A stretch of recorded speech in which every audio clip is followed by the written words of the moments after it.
Elena Vieri was traded like currency, a silent bride delivered to a mafia heir's cold villa by the sea. She expected cruelty, ownership, the familiar weight of a man's control. But Lorenzo De Luca whispered something that shattered her carefully built walls. "I chose you years ago."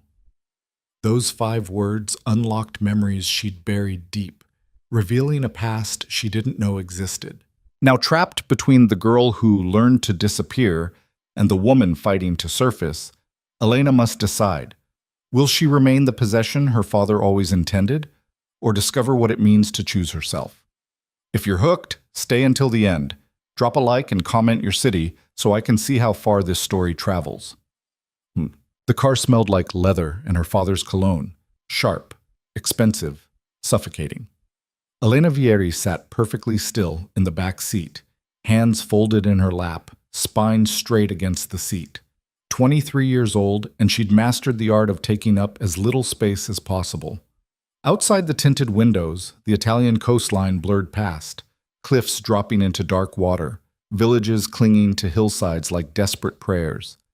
Beautiful, if you had the luxury of noticing beauty. She didn't. "You understand what's expected?" Her father's voice cut through the silence. Not a question. Giulio Vieri didn't ask questions. "Yes, Papa." "The De Luca family is powerful. This alliance secures our position in the south. You will be respectful, obedient." He paused, his reflection in the rearview mirror catching her eye. Silent, when necessary. "Yes, Papa." Silence. It was what she'd been taught since childhood. Girls who spoke too much attracted the wrong kind of attention.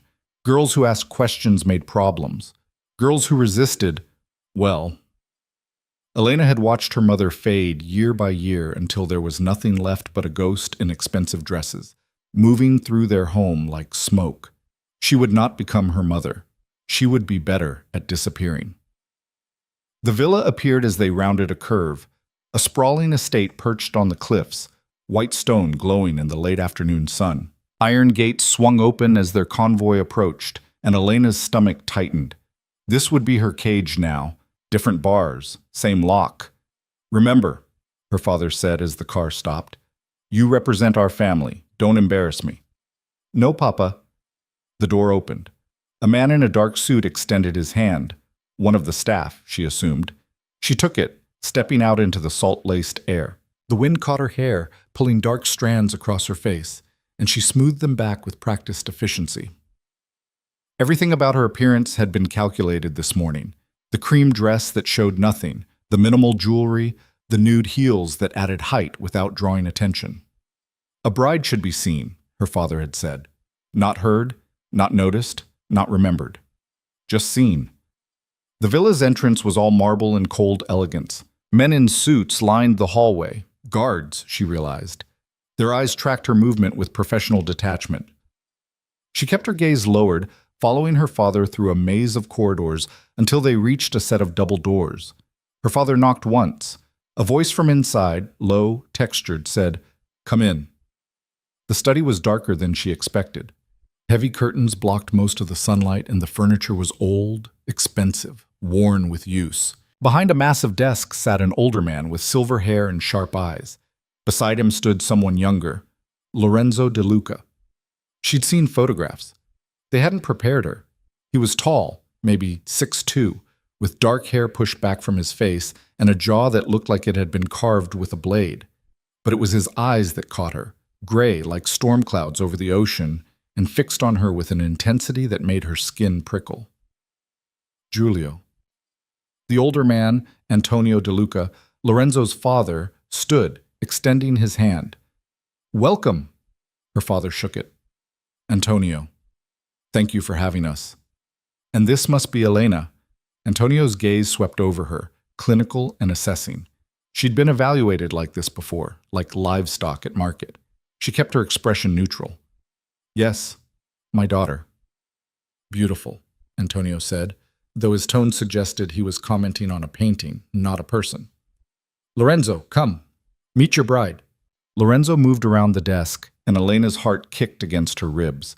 He was broader up close, shoulders filling out his black suit, hands that looked like they could break things tucked into his pockets. He stopped a few feet away. "Elena," he said. His voice was quieter than his father's, controlled. "Mr. DeLuca." She kept her eyes on his chest, not his face, safer that way. "Lorenzo," he corrected. "We're to be married. Formality seems unnecessary." Her father cleared his throat. "Elena is well educated. She speaks 3 languages, plays piano, and has been trained in—" "I'd like to speak with her," Lorenzo interrupted.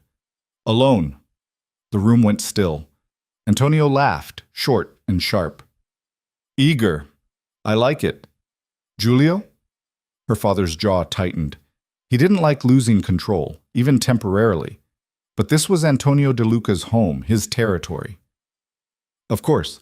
Elena, behave." As if she knew how to do anything else. The men left, their footsteps echoing down the hall. The door clicked shut, and then it was just her and Lorenzo in the dim study, silence stretching between them like a held breath.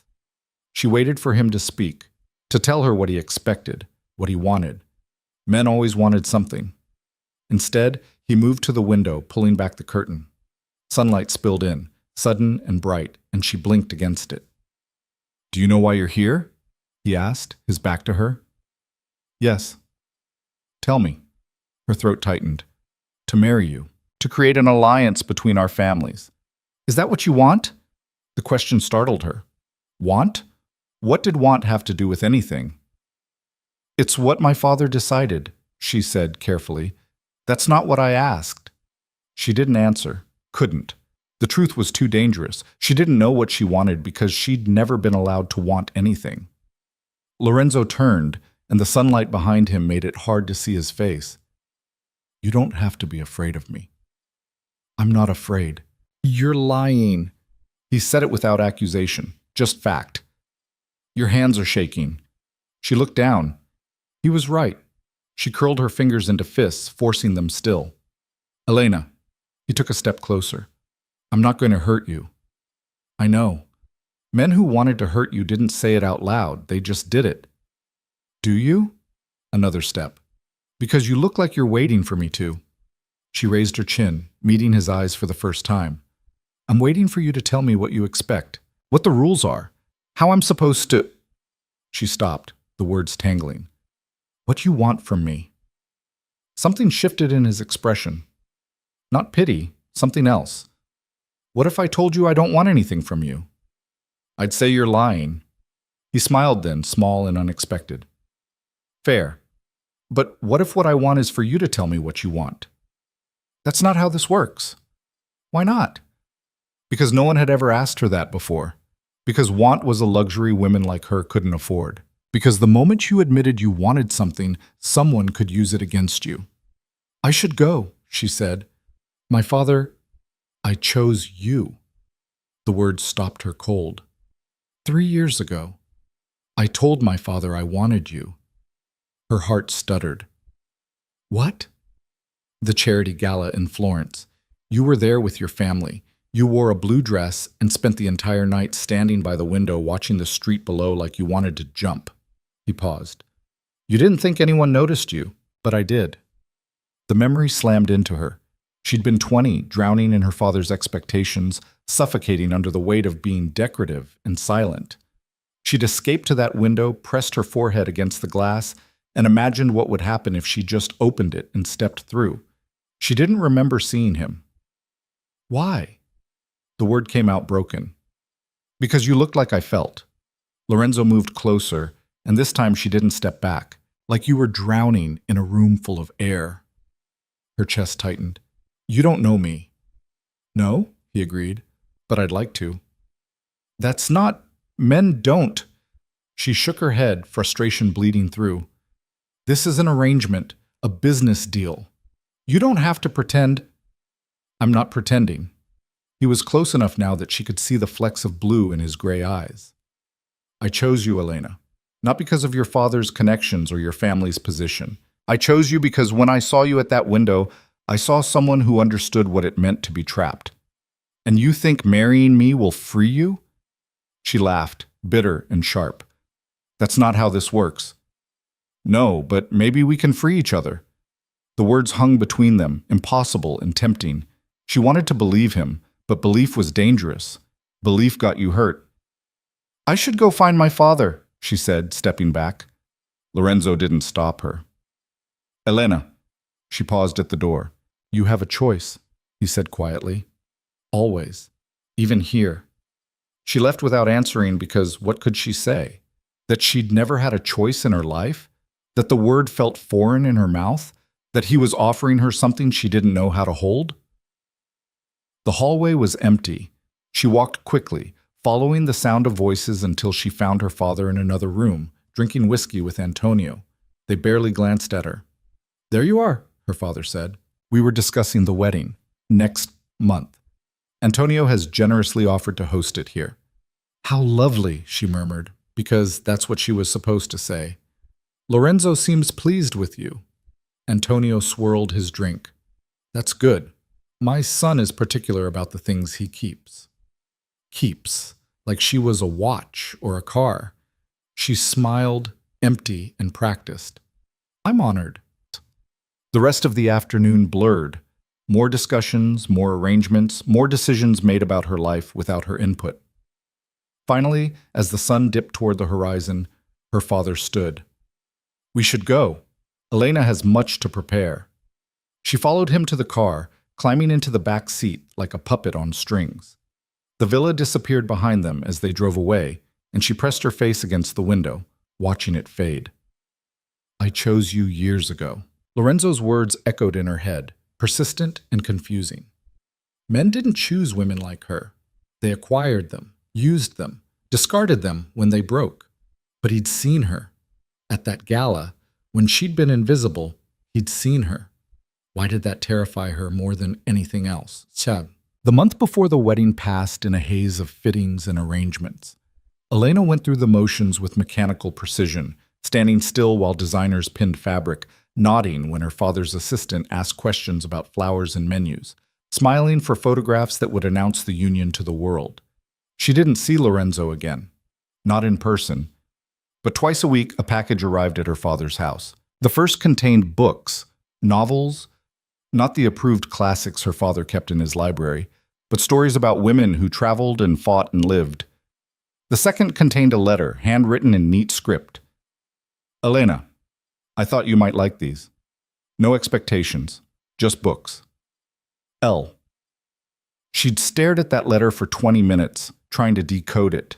What game was he playing? What did he want her to say? But when the third package arrived, a small watercolor set with another note. You used to paint. Your mother mentioned it once. Do you still? She stopped trying to figure out his angle, because either he was the most manipulative man she'd ever met, or he was genuine.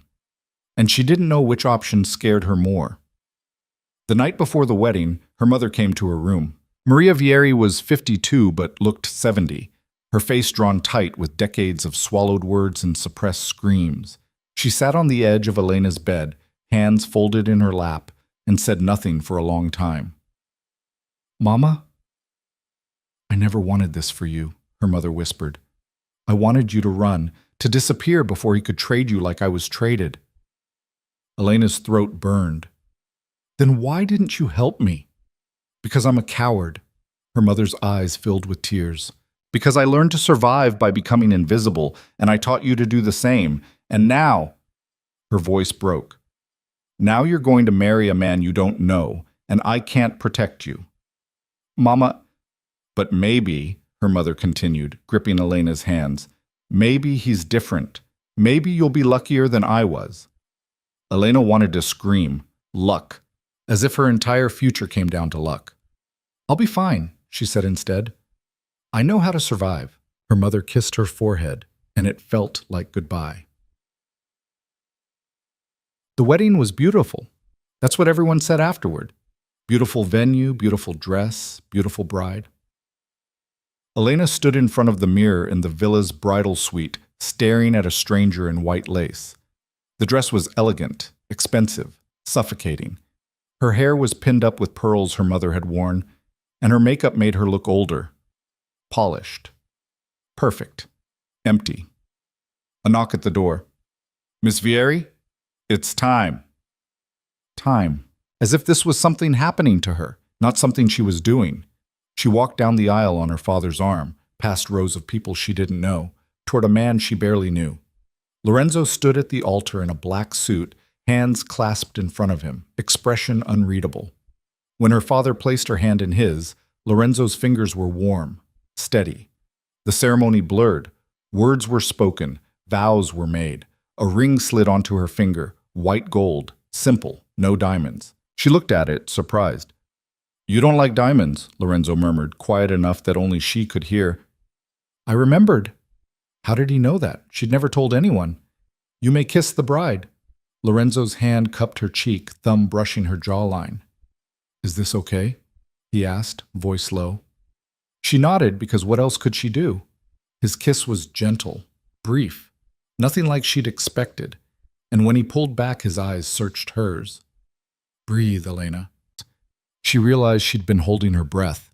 The reception was endless, dancing, toasts, congratulations from people who didn't care whether she lived or died. Elena smiled until her face ached, laughed on cue, played the role of blushing bride with practiced ease. But then Lorenzo's hand found hers under the table, fingers threading through hers, and he leaned close. 2 more hours. Then we can leave." "Where are we going?" "Wherever you want." It was such a small thing, such an impossible thing. "I don't know what I want," she admitted. "Then we'll figure it out together." The villa was quiet when they finally escaped. Guests had filtered out, staff had disappeared, and the building felt cavernous in its silence. Lorenzo led her through the halls to a wing she hadn't seen before, stopping at a set of double doors. "This is your room," he said, "if you want it." She blinked. "My room?" "I'm not going to force you into my bed, Elena." His voice was flat, matter-of-fact. "When and if that happens, it'll be because you decide, not because you think you have to." Her confusion must have shown because he continued, "You're my wife, but that doesn't make you my property. You have your own space, your own choices." She stared at him, trying to reconcile this man with everything she'd been taught about marriage, about men, about power. "I don't understand you," she said finally. "I know." He smiled, tired and real.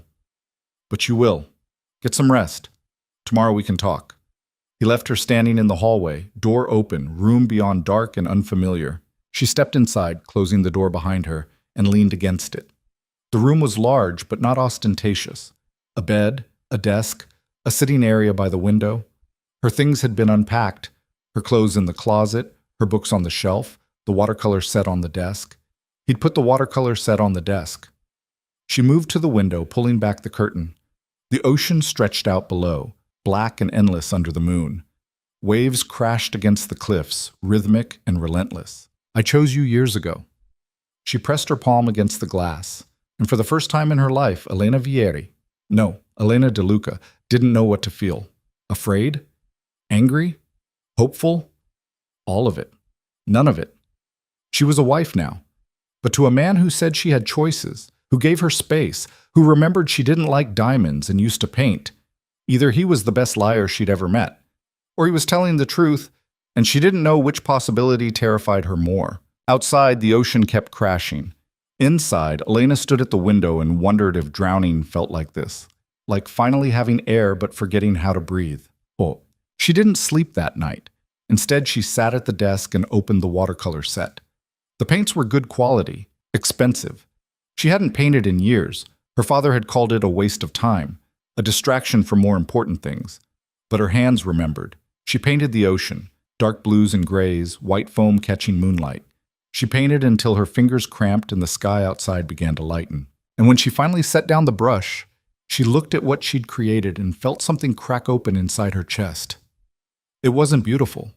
The colors bled together in places, the perspective was off, and the waves looked more like scars than water. But it was hers. A knock at the door startled her. She stood quickly, heart racing.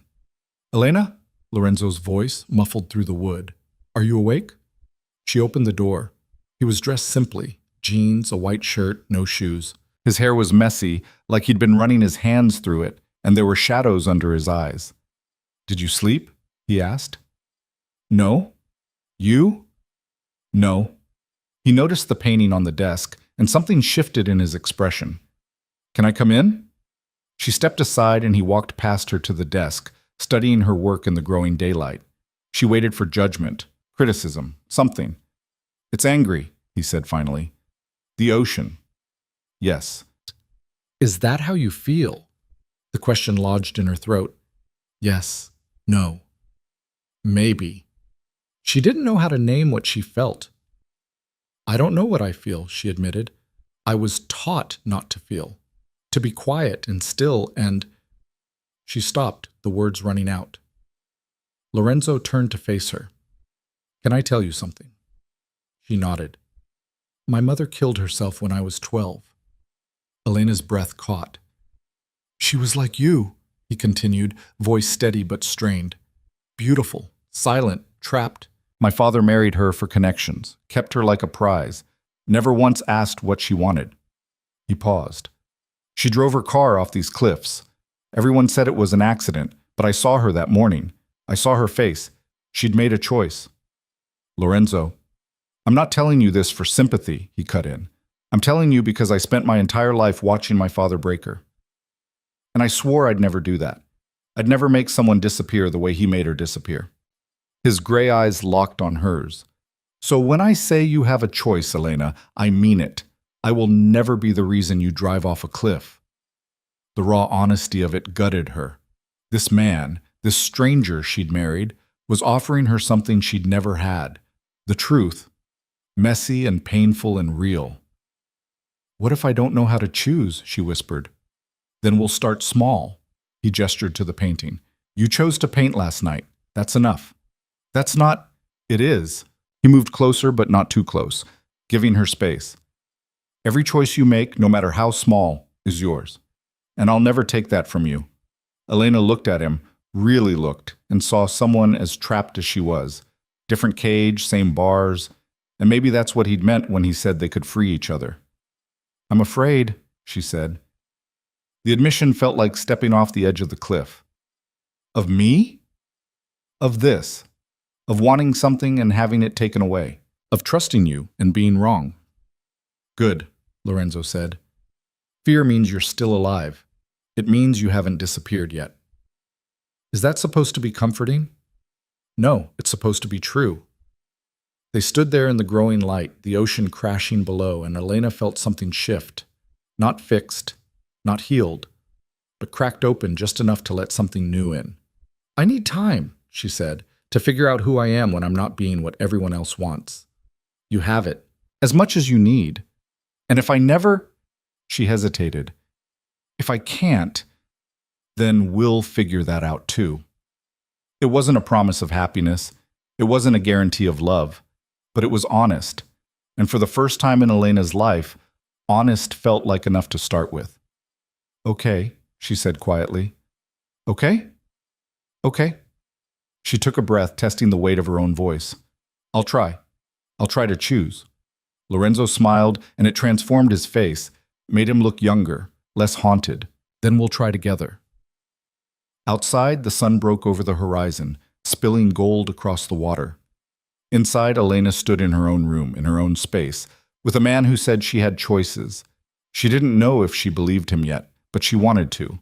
And wanting, terrifying as it was, felt like the first real thing she'd felt in years. The days that followed developed a rhythm Elena didn't know how to name. Not comfortable. Comfort implied ease, and nothing about her new life felt easy. But predictable, maybe.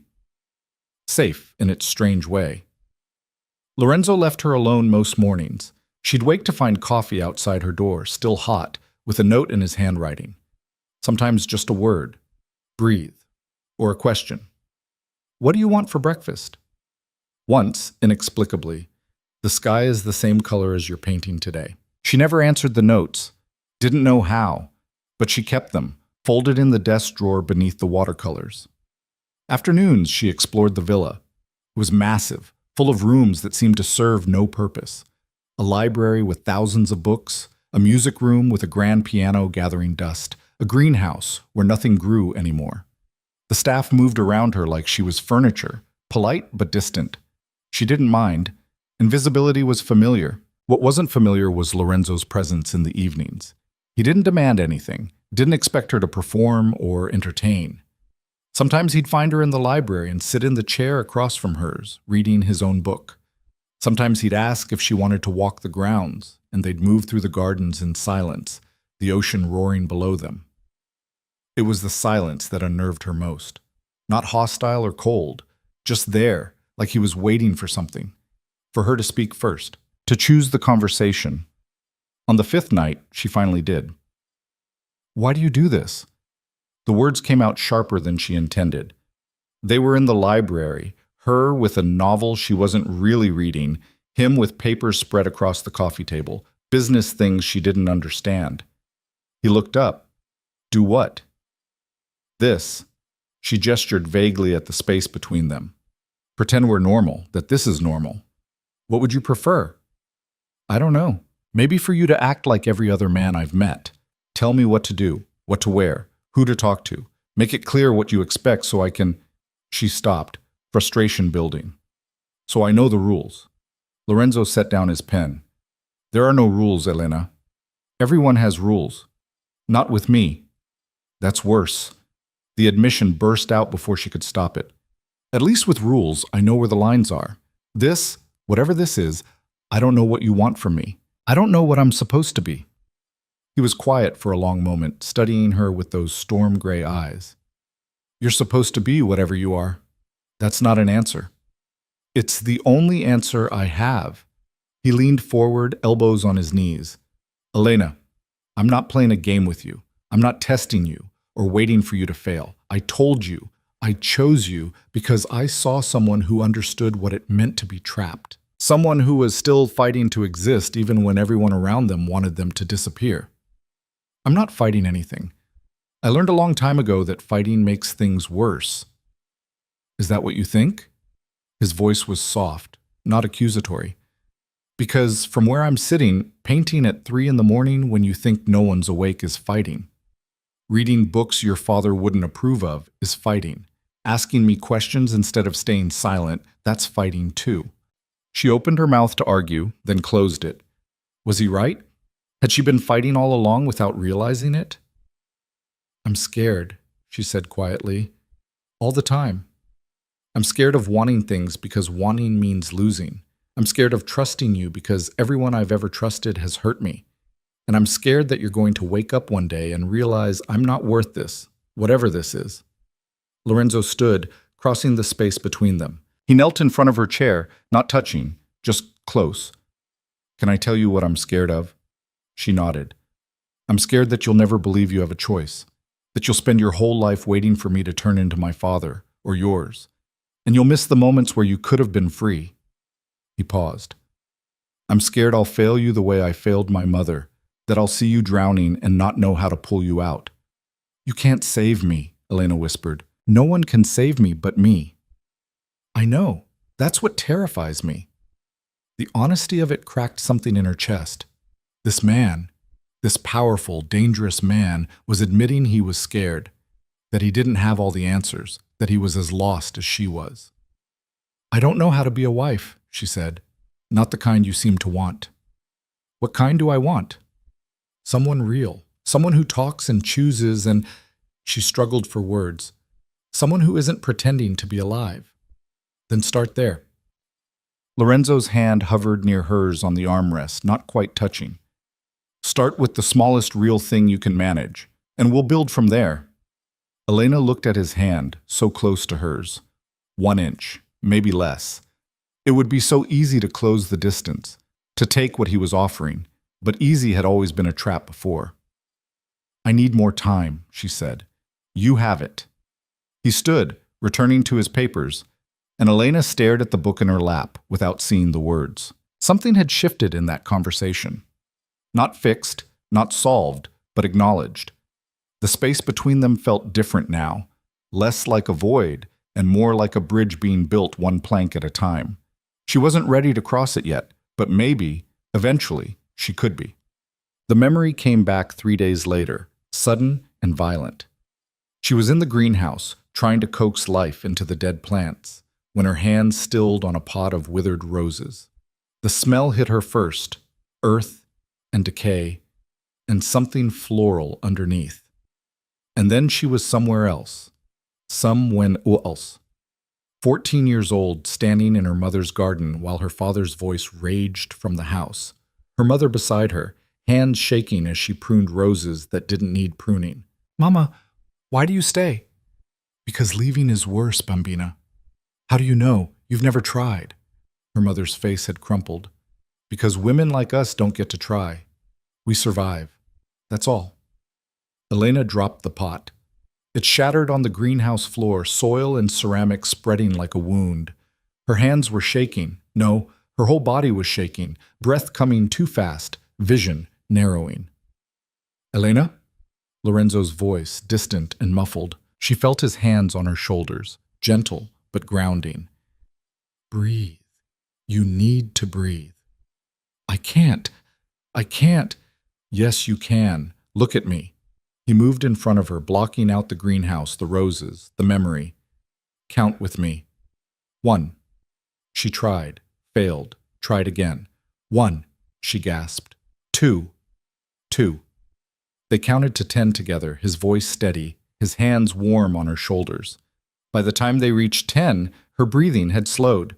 The panic had receded to something manageable. "What happened?" he asked. "A memory. I don't know why. It just..." She looked at the broken pot, the scattered soil. "I'm sorry. I don't care about the pot." Lorenzo's hands moved to cup her face, tilting her head up so she had to look at him. "Talk to me." "It's nothing. Just my mother. Something she said when I was young." "It's not nothing if it made you break." Elena pulled away from his touch, wrapping her arms around herself. "She told me women like us don't get to leave. We just survive. And Her voice cracked. "I looked at these roses and realized I'm becoming her, silent and scared and waiting to disappear." "You're not her." "How do you know? You don't know me. You saw me once 3 years ago and decided, what, that I was worth saving?" "No." Lorenzo's voice was firm. "I decided you were worth knowing. There's a difference." "Is there?" She laughed, bitter and sharp. "Because from where I'm standing, this feels like pity. Like you're trying to fix some broken thing because it makes you feel better about your mother." The words hung between them, cruel and raw. She wanted to take them back, wanted to swallow them down and pretend she hadn't said them. But they were out now. Real. Lorenzo's jaw tightened. "You think I married you out of pity?" "I don't know what to think. You won't tell me what you want. You won't touch me or demand anything or..." She stopped, frustration bleeding into something else, something uglier. "You treat me like I'm made of glass, and I hate it. I hate not knowing if you actually want me or if I'm just some project to make yourself feel less guilty." "Is that really what you think?" His voice was too calm, too controlled. "I don't know what I think. I don't know anything anymore." Lorenzo stepped back, putting distance between them. "You want to know what I want? Fine, I'll tell you." He ran a hand through his hair, and for the first time since she'd met him, he looked frustrated, angry even. "I want you to stop waiting for me to hurt you. I want you to stop testing me by saying cruel things to see if I'll leave. I want you to believe, just for one moment, that maybe I'm telling the truth when I say I chose you because I saw someone worth choosing." "People don't do that," Elena shot back. "People don't choose someone because they're broken. You're not broken. You're surviving. What's the difference? Broken things can't grow. You're here, standing in a greenhouse, trying to bring dead things back to life. That's not broken. That's hope." The word hit her like a slap. Hope. Such a small word for such a dangerous thing.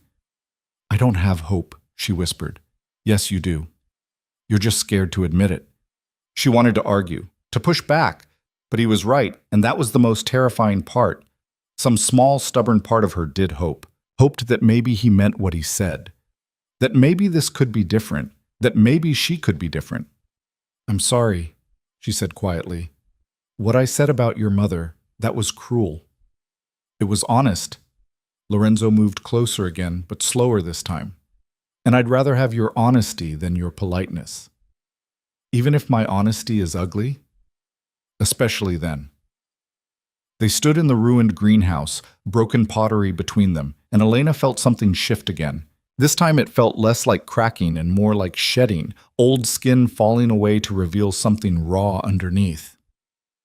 I don't know how to do this, she admitted, how to be real with someone. Neither do I, Lorenzo said, but we can figure it out together. What if we can't? Then at least we tried.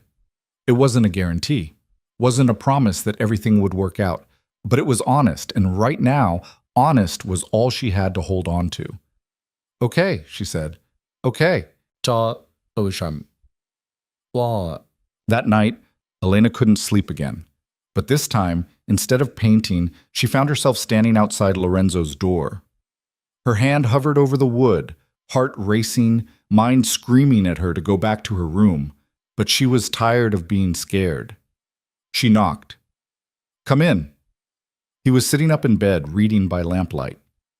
The room was simpler than she expected. Dark furniture, minimal decoration, windows overlooking the cliffs. He looked surprised to see her. Elena? Can I... She faltered. Can I ask you something? Of course. He set down his book, giving her his full attention. She stepped inside, closing the door behind her. That day, at the gala, you said you saw me at the window. I did. What else did you see? Lorenzo was quiet for a moment, considering. I saw someone who was pretending very hard to exist, smiling at the right time, saying the right things, being exactly what everyone expected. But when you thought no one was looking, you stopped pretending. And the realness of that moment, he paused. It was the most honest thing I'd seen in years. I wanted to jump, Elena said softly. Not to die, just to feel something other than empty. I know. How? Because I'd stood at that same window 6 months earlier at a different party, thinking the same thing. The admission gutted her. This man who seemed so controlled, so certain, he'd wanted to jump too. Why didn't you? She asked. Because I realized that jumping would be letting them win. My father, this life, all the expectations. And I was too angry to give them that satisfaction. So you stayed angry instead. Yes. And alone. And miserable. He smiled, sad and real. Until I saw you, and I realized maybe I didn't have to be alone in it. Elena moved closer to the bed, her hands twisting together. I'm angry too. All the time. But I was taught that anger was dangerous. That good women don't get angry. Good women, Lorenzo said, is a phrase invented by men who were scared of what women would do if they stopped performing. The word struck something deep. All her life she'd been performing, the obedient daughter, the perfect bride, the silent wife. And underneath it all, rage had been building like a storm waiting to break. What if I stop performing? She whispered. What if I let myself be angry and you don't like what you see? Then I'll deal with it. But Elena, he leaned forward. I'd rather see you angry than invisible. She looked at him, really looked, and saw something she hadn't expected. Permission. Permission to be messy and complicated and real. I'm angry at you, she said, testing the words. Why? Because you saw me drowning and you didn't help. You watched me for 3 years and you never... Her voice broke. You never tried to save me. Lorenzo's expression shifted, pain flickering across his face. You're right. What? You're right. I saw you suffering and I didn't step in. I told myself I was waiting for the right time, the right opportunity. But the truth is, I was a coward. I was scared that if I approached you, your father would hurt you, or that you'd reject me and I'd lose the hope of maybe, someday. He stopped. I failed you. And I'm sorry. The apology landed like a punch. She'd expected excuses, justifications, not this raw admission of fault. Why didn't you tell me this before? Because I wanted you to trust me first. But you're right. You can't trust someone who only shows you their best parts. You need to see the failures too. Elena sat on the edge of his bed, exhausted suddenly. I don't know if I can forgive you for that. I'm not asking you to, not yet. Then what are you asking? For time, for honesty, for a chance to do better now than I did then. It was such a small ask, such an impossible ask. I'm still angry, she said. Good. Be angry. Scream if you need to. Break things. Just. He reached out, and this time she didn't pull away when his hand found hers. Just don't disappear. His hand was warm, solid, real. I don't know how to not disappear, she admitted. It's the only thing I'm good at. Then I'll keep reminding you that you're here. Every day if I have to. Elena looked at their joined hands, at the way his fingers threaded through hers like it was the most natural thing in the world. She wasn't ready to forgive him, wasn't ready to trust him completely. But maybe she could start with this. One hand holding another, proof that someone could touch her without taking. Okay, she whispered. Okay? Okay? She took a shaky breath. I'll try. I'll try to stay. Lorenzo squeezed her hand gently. That's all I'm asking. They sat in silence, the lamplight casting shadows across the walls, the ocean a distant roar beyond the windows. And for the first time since arriving at the villa, Elena felt like maybe, just maybe, she wasn't completely alone. She didn't stay in his room that night, wasn't ready for that. But when she went back to her own bed, she carried the memory of his hand in hers, warm and steady and real. And that, she thought, as sleep finally came, was enough for now. The next week brought changes, small but significant. Lorenzo started joining her for breakfast, and they'd eat in the sunroom overlooking the gardens, conversation tentative but growing. He told her about his business, imports, mostly legitimate, some less so. She didn't ask for details she wasn't ready to hear. She told him about her childhood, the parts that didn't hurt too much to share. The piano lessons her mother insisted on, the books she'd hidden under her mattress, the way her father's voice could fill a room and make her want to fold into nothing. He never hit me, she said one morning, staring at her coffee. People think that makes it better, that words can't hurt as much as fists. They're wrong.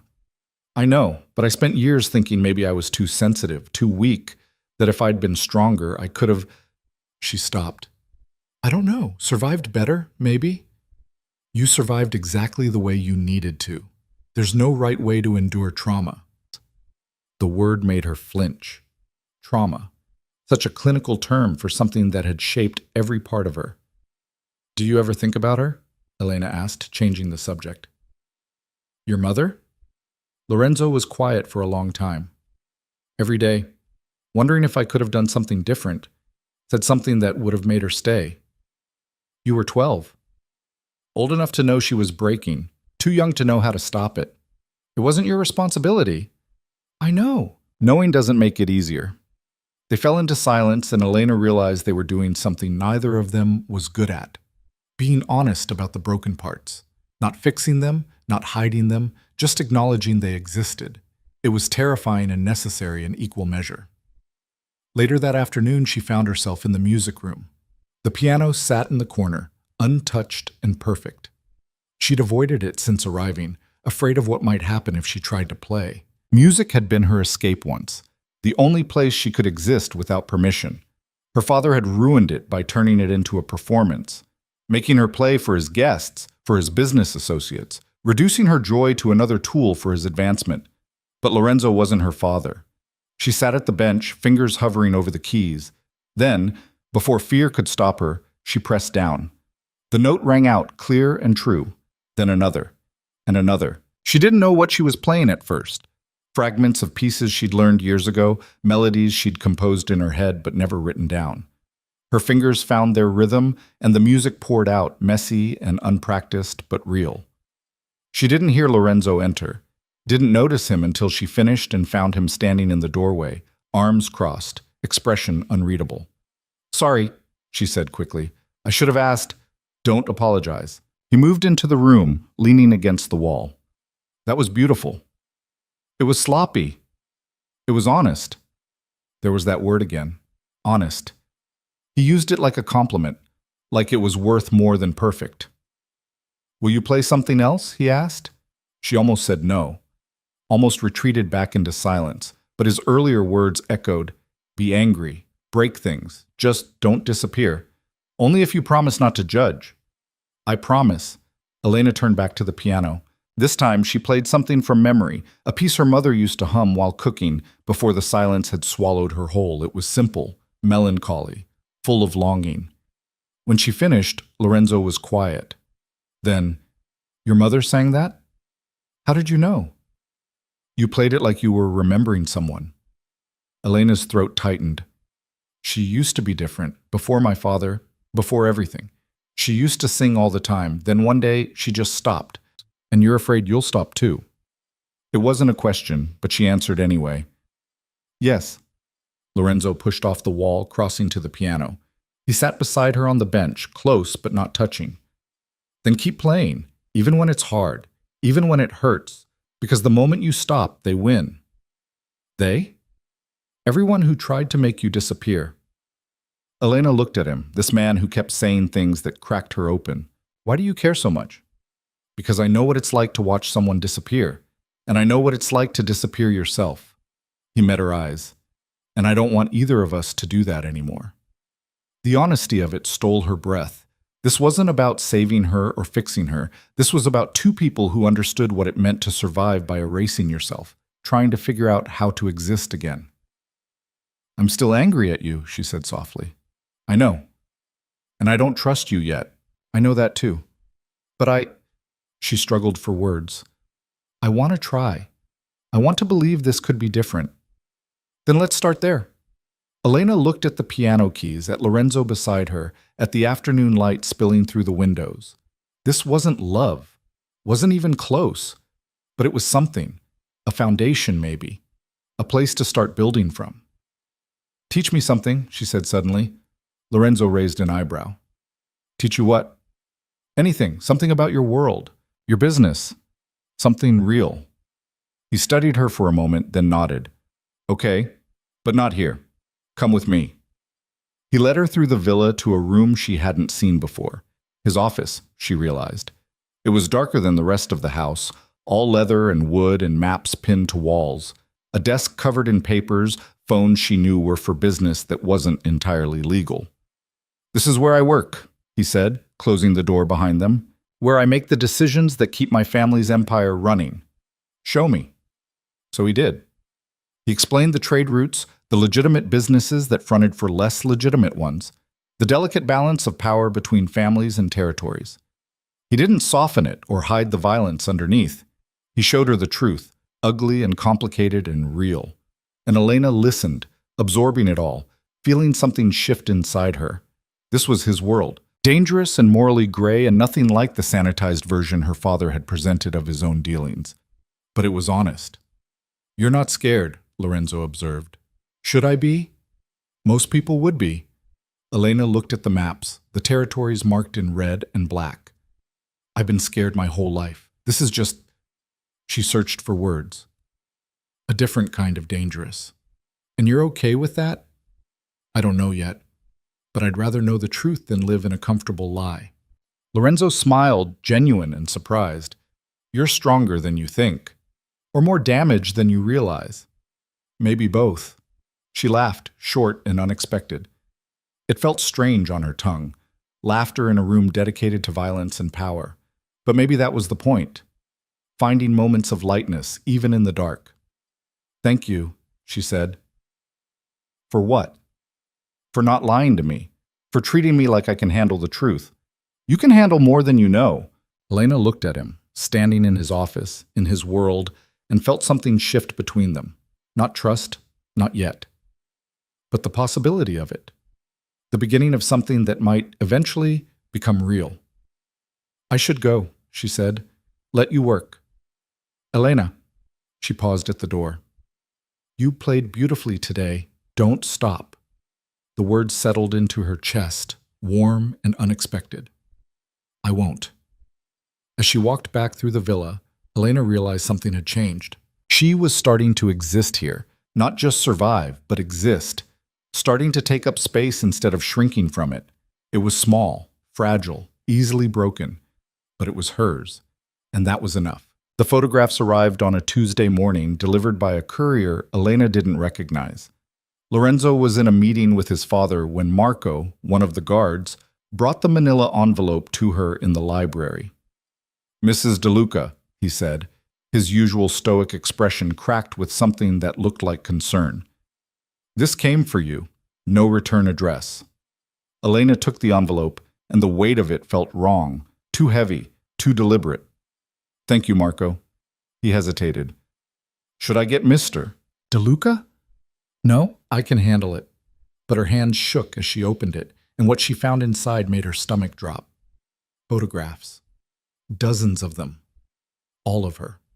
Walking through the villa gardens, sitting at the piano, standing at her bedroom window in the early morning light.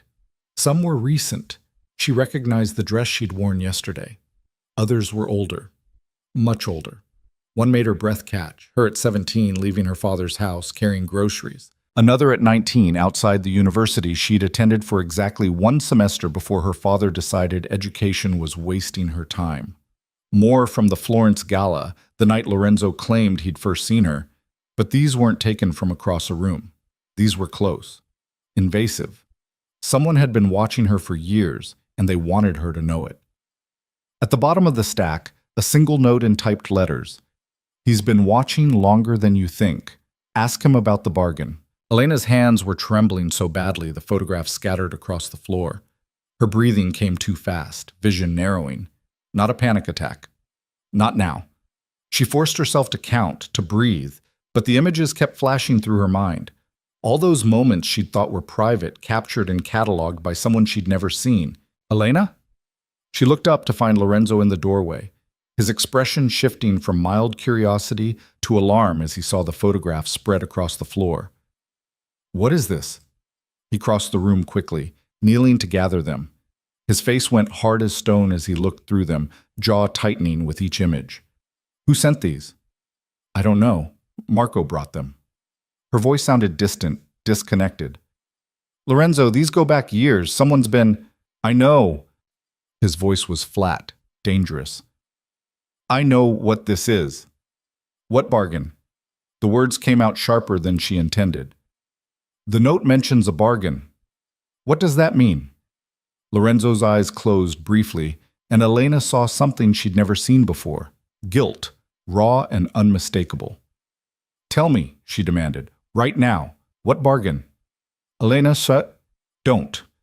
She stood, stepping back when he reached for her. Don't lie to me. You promised honesty, so be honest. What bargain? Lorenzo set the photographs on the table, carefully, like they might explode. When I told my father I wanted to marry you, he had conditions. He stopped, running a hand through his hair. He wanted to make sure you were suitable, that you wouldn't be a liability. Suitable. The word tasted like poison. He had me investigated. Yes. For how long? Lorenzo met her eyes, and she saw the truth before he said it. 3 years. From the night of the gala until the wedding. The room tilted. Elena grabbed the back of a chair to steady herself. 3 years. You had someone follow me for 3 years. Not me. My father, I didn't… He stopped at the look on her face. I knew about it. I didn't order it, but I knew. And you didn't think to tell me? You didn't think that maybe, just maybe, I deserved to know someone was cataloging my every move? I was trying to protect you. From what? She laughed, high and broken. From the truth? From knowing that the man who claimed he saw me, who said he chose me, was actually having me stalked like some kind of… She couldn't finish. The betrayal was too vast, too complete. It wasn't like that. Then what was it like, Lorenzo? Explain it to me. Because from where I'm standing, this looks exactly like what you promised you weren't. Control, ownership. Another man deciding he had the right to watch me without my knowledge or consent. You're right. The admission came quickly, forcefully. You're absolutely right. I should have told you. I should have stopped it. But I was trying to… He stopped, frustration bleeding into his voice. My father wouldn't agree to the marriage unless he was certain you wouldn't bring problems. And I was terrified that if I pushed back, if I refused, he'd find another way to stop it, another way to keep me from… From what? Your project? Your redemption arc? The words hit like a slap. Lorenzo's expression went carefully blank, and Elena realized she'd struck something vital. Good. Let him hurt the way she was hurting. Is that what you think? His voice was too quiet, too controlled. I don't know what to think anymore. You said you chose me. But how can I believe that when you've been watching me like some kind of experiment, testing to see if the broken girl could be fixed? That's not... Then what is it? She was yelling now, voice echoing off the library walls. Tell me what this is, Lorenzo, because I'm losing my mind trying to figure out if anything you've said is true or if I'm just another chess piece in whatever game you're playing. There's no game! His control finally cracked, voice rising to match hers. There's just me, trying not to repeat my father's mistakes, trying to give you what my mother never had: choice, freedom, a chance to exist, and failing spectacularly because I'm too much like him to know how to do it right. You are like him. The words came out cold. Final. You watched me. You knew someone was invading my privacy, cataloging my life, and you said nothing. That's exactly what he would do. That's exactly what my father would do. Lorenzo flinched like she'd hit him. Elena, no. She held up a hand, stopping him. I need you to leave. I can't. Her breath hitched, panic clawing at her throat. Please, just go. I'm not leaving you like this. Then I'll leave. She headed for the door, but Lorenzo moved faster, blocking her path. Not touching, just there. Move, she said. Not until you hear me. All of it. I don't want to hear anything else from you. Too bad. His voice was hard now, stripped of the gentleness he usually used with her. You want honesty? Fine. Here's the truth. I knew my father was having you watched. I knew it was wrong. And I let it happen anyway because I was selfish and desperate, and so convinced I could make it right later that I ignored how wrong it was in the moment. Elena tried to step around him, but he matched her movement. I told myself I'd tell you eventually, he continued, after you trusted me, after you felt safe. I told myself it was for your protection, but that was a lie. It was for mine. Because I was terrified that if you knew the truth, you'd look at me exactly the way you're looking at me right now, like I'm just another man who thinks he owns you. You don't own me. I know that, but I acted like I did, and I'm sorry. The apology hung between them, inadequate and necessary. Elena's hands were shaking again, her whole body vibrating with rage and hurt, and something she couldn't name. Sorry doesn't fix this, she said quietly.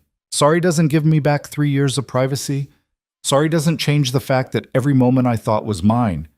Walking in my father's garden, studying at the library, standing alone in my room, someone was watching, taking pictures, reporting back to your father like I was a suspect. You're right. It doesn't. Lorenzo's voice was rough. And I can't undo it. I can only promise it's over. The surveillance stopped the day we married. No one is watching you now. How do I know that's true? Because I ordered it myself. Because I told my father that if he ever invaded your privacy again, I'd burn his entire operation to the ground. He paused. You can believe that or not, but it's the truth. Elena wanted to believe him, wanted it so badly it physically hurt, but belief required trust, and trust required knowing that someone wouldn't lie to you about the fundamental things. And this was fundamental. Who sent the photographs? She asked. I don't know, but I'm going to find out. Why now? Why send them now? Lorenzo's expression darkened. Someone wants to drive a wedge between us. Someone who knows about the surveillance and wants to use it to... He stopped. I have enemies. People who would benefit from my marriage falling apart. So this is about business, about your empire. It's about hurting me by hurting you. The distinction felt meaningless. Either way, she was collateral damage in a war she hadn't chosen. Again. I need time, Elena said. I need to think. Take it. Lorenzo stepped aside, finally giving her space. But Elena, wherever you go in this villa, you're safe. I promise you that. She looked at him, at this man who'd promised her choices and then stolen them with surveillance she'd never consented to. Your promises don't mean much to me right now. The words landed hard. She saw them hit, saw the way Lorenzo's expression closed off, protective and hurt. But she couldn't bring herself to care. Not now. Not when her entire world had just shifted again. She left the library, walking quickly through the halls until she reached her room. Once inside, she locked the door and pressed her back against it, sliding down until she sat on the floor. The photographs kept flashing through her mind. All those moments she'd thought were hers. Private. Safe. Violated by someone's camera, someone's attention, someone's need to know everything about her. And Lorenzo had known. For 3 years, he'd known, and he'd said nothing. She pulled her knees to her chest and let herself break. Not crying. She'd learned long ago that tears changed nothing, but that silent, internal shattering that happened when you realized the person you were starting to trust had been lying by omission all along. The worst part was that she understood. In a horrible, twisted way, she understood why he'd done it. In their world, in the world of power and violence and family empires, surveillance was protection. Information was currency. And Lorenzo had been trying to navigate between his father's demands and her safety. But understanding didn't make it hurt less. Understanding didn't change the fact that he'd watched her without permission, had known things about her life that she'd never shared, had built their entire relationship on a foundation of secrets. She sat there for hours, watching the light change outside her window, trying to figure out what came next. Leave? She had nowhere to go. Her father wouldn't take her back. She was damaged goods now, a married woman who'd failed to secure her position. Stay? And pretend she could trust a man who'd proven he'd sacrifice her privacy for his own goals? A soft knock interrupted her spiral. Elena, Lorenzo's voice muffled through the door. I'm not asking you to open it. I need you to know something. She didn't answer, but she heard him continue anyway. The person who sent those photographs? I think I know who it was. And I'm going to handle it, but that's not... He paused. That's not why I'm here. I'm here because you were right about everything. I've been so focused on not being my father that I became him anyway. Controlling, possessive, convinced I knew what was best for you. Elena closed her eyes, listening. You asked me once what I wanted from you, Lorenzo continued. I said I wanted you to be whatever you are. But the truth is, I wanted you to be what I needed you to be. Proof that I could do better than my father. Proof that I wasn't like him. And in trying to prove that, I did exactly what he would have done. His voice was getting rougher, more strained. I can't fix this, I know that. But I can promise that from now on, no more secrets, no more surveillance, no more decisions made about your life without your knowledge. If that's not enough, if you can never trust me again, I understand. But you should know that meeting you, choosing you, wasn't about redemption. It was about recognizing someone who understood what it meant to survive by disappearing, and hoping that maybe, together, we could figure out how to be real again. Silence. Elena pressed her palm against the door, feeling the solid wood between them. I'm going to find out who sent those photographs, Lorenzo said, and I'm going to make sure they never come near you again. That's not negotiable. But everything else? Whether you stay, whether you leave, whether you ever forgive me, that's your choice. And I'll respect whatever you decide. His footsteps retreated down the hall, and Elena was alone again with her thoughts and the echo of his words. She wanted to hate him, wanted it to be simple and clean. He'd betrayed her, she'd leave, end of story. But nothing in her life had ever been simple. And the horrible truth was that some part of her understood why he'd done it. Understood the impossible position of trying to protect someone while living in a world where protection required control. That didn't make it right. Understanding and forgiving were different things, but it made it complicated. She stood finally, her legs stiff from sitting on the floor. The photographs were probably still in the library, scattered evidence of her stolen privacy. She should burn them, should destroy every single one and pretend they'd never existed. Instead, she found herself walking back to the library, some compulsion pulling her toward the truth she'd been running from. The room was empty. Lorenzo had left, taking the photographs with him. But on the table where they'd been, he'd left something else, a file. Thick, official-looking, marked with her name. Elena opened it with shaking hands. Inside was everything, every surveillance report his father had ordered, every photograph, every detail of her life for 3 years.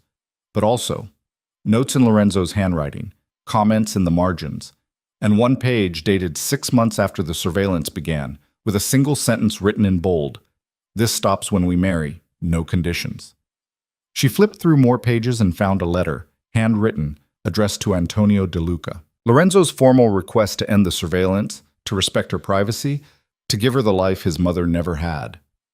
The letter was dated 2 years ago, long before their wedding, and beneath it, Antonio's response. Continue surveillance until marriage, non-negotiable. Elena's hands stilled. Lorenzo had tried to stop it. He'd fought his father and lost, and continued anyway because stopping the entire engagement would have meant losing her completely. It didn't absolve him, didn't erase the violation or the betrayal, but it complicated the narrative she'd built in her head, that he'd been complicit, willing, uncaring about her privacy. He'd cared. He'd just been powerless to stop it without destroying everything.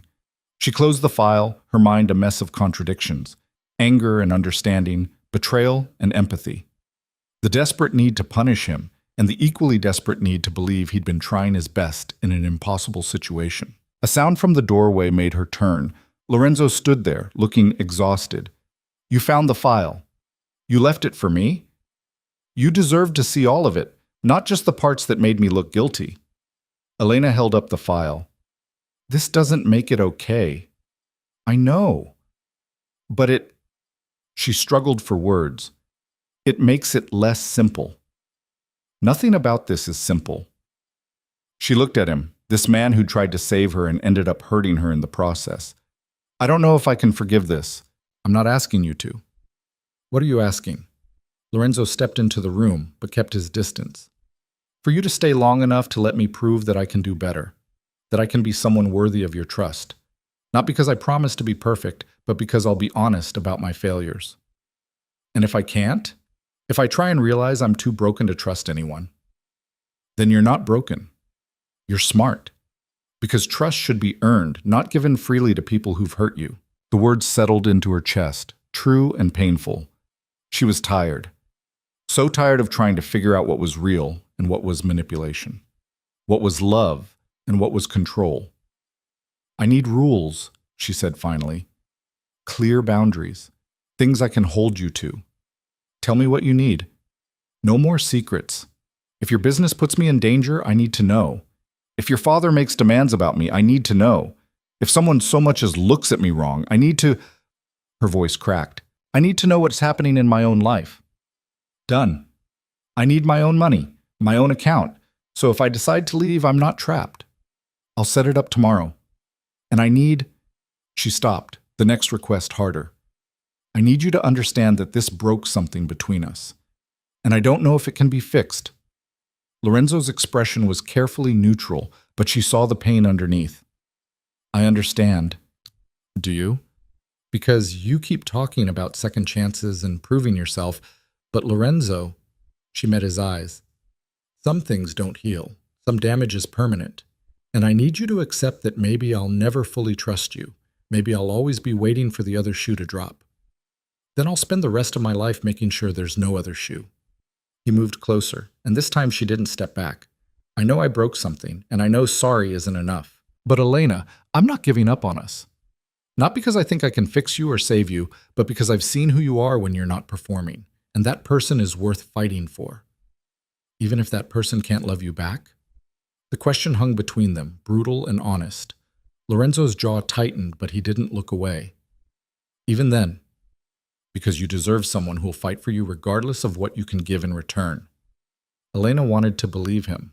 Wanted to believe that someone could love her, or whatever this complicated thing between them was, without expecting her to be fixed or healed or grateful. I'm still angry, she said. Good. And I'm not sleeping in your room. We're not... She gestured vaguely, unable to finish. I don't expect you to. Take whatever space you need. And if I need you to stay away from me completely, then I will. He paused. But I hope you won't, because despite everything, I think we're better at being real with each other than we are at being alone. He was right. She hated that he was right. But the honest truth was that even angry, even hurt, she felt more alive with him than she ever had before. He didn't ask her to perform or disappear. He asked her to be messy and complicated and real. That was worth something. Maybe not forgiveness, but something. Okay, she said quietly. I'll stay. For now. But Lorenzo, If you lie to me again, if you keep one more secret, I won't. You don't know that. People lie. They can't help it. Then I'll try not to. And when I fail, I'll own it immediately. No hiding, no waiting for the right time, just honesty, even when it hurts.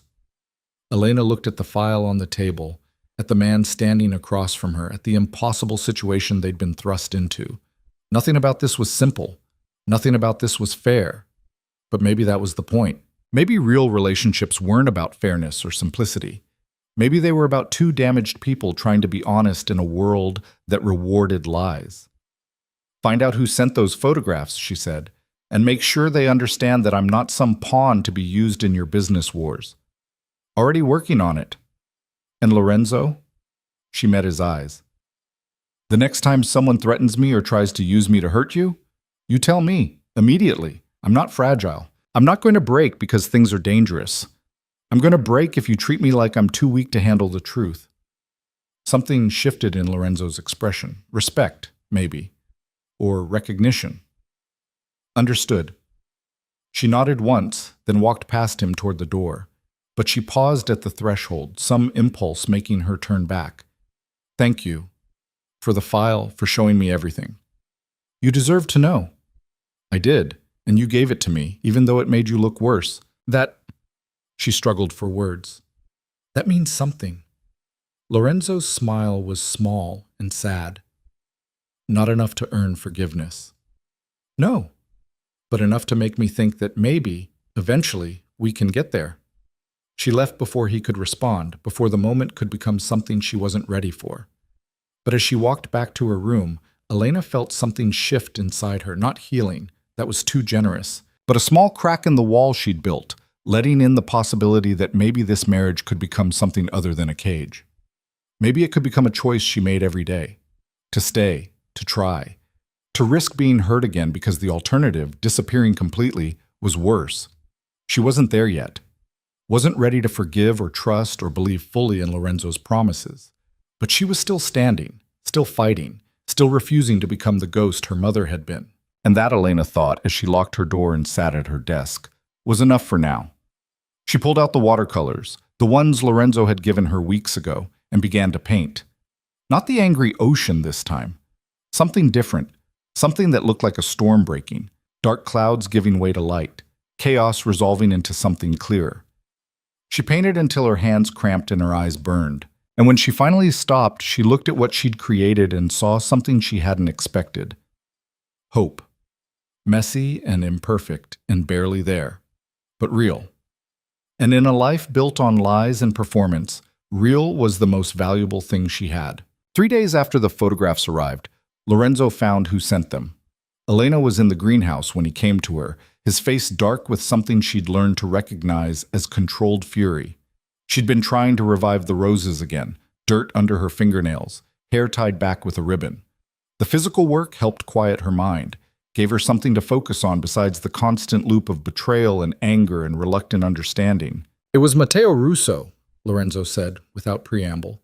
One of my father's oldest rivals. He's been trying to destabilize our family for years. Elena set down the watering can. How did he get the photographs? He paid off one of the men my father hired for surveillance, got copies of everything. Lorenzo's jaw was tight. He thought if he could break us apart, it would weaken my position, make my father question my judgment. And will it? My father doesn't know about the photographs, and he won't. Lorenzo moved closer, his hands shoved deep in his pockets like he didn't trust himself not to reach for her. Russo made a mistake. He threatened you. That's not something I can ignore. What are you going to do? What needs to be done? The words were simple, but Elena heard the violence underneath. She should have been afraid, should have recoiled from the casual way he discussed retaliation. But instead she felt something else, something that terrified her more than his anger. She felt protected. Don't kill him, she said quietly. Lorenzo's eyes snapped to hers, surprise flickering across his face. What? I said don't kill him. Whatever you're planning, make it clear he crossed a line, make sure he never comes near me again, but don't... She stopped, trying to articulate something she barely understood herself. I don't want that blood on my hands, even indirectly. Elena, he violated your privacy. He tried to destroy, I know what he did, but killing him makes me part of this world in a way I'm not ready for. She met his eyes. You said I have choices, so I'm choosing this. Handle it however you need to, but not that way. Lorenzo stared at her for a long moment, and she watched him wrestle with something internal. The part of him that was his father's son, raised to meet threats with overwhelming force. And the part that had promised her autonomy even when it complicated things. Okay, he said finally. Not death, but he'll wish I'd chosen it. I can live with that. He almost smiled. Almost. You're stronger than I gave you credit for. Or more damaged. She turned back to the roses, fingers gentle on the wilted petals. I've spent my whole life being used as leverage. I won't let it happen anymore, but I also won't become someone who solves problems with violence. That's where I draw the line. Even if violence is the only language some people understand. Then translate. She looked at him over her shoulder. You're smart enough to find another way. Lorenzo moved to stand beside her, looking at the roses she was trying to save. My mother used to grow roses. Before everything. What happened to them? She stopped caring for them, and my father had them all pulled out after she died. Said they were a waste of space. His voice was flat, but Elena heard the grief underneath. I had these planted when I bought the villa. Thought maybe, I don't know. Thought maybe I could give them the life she couldn't. Elena's throat tightened. They're not dead yet, just dormant. Like you were. Like we both were.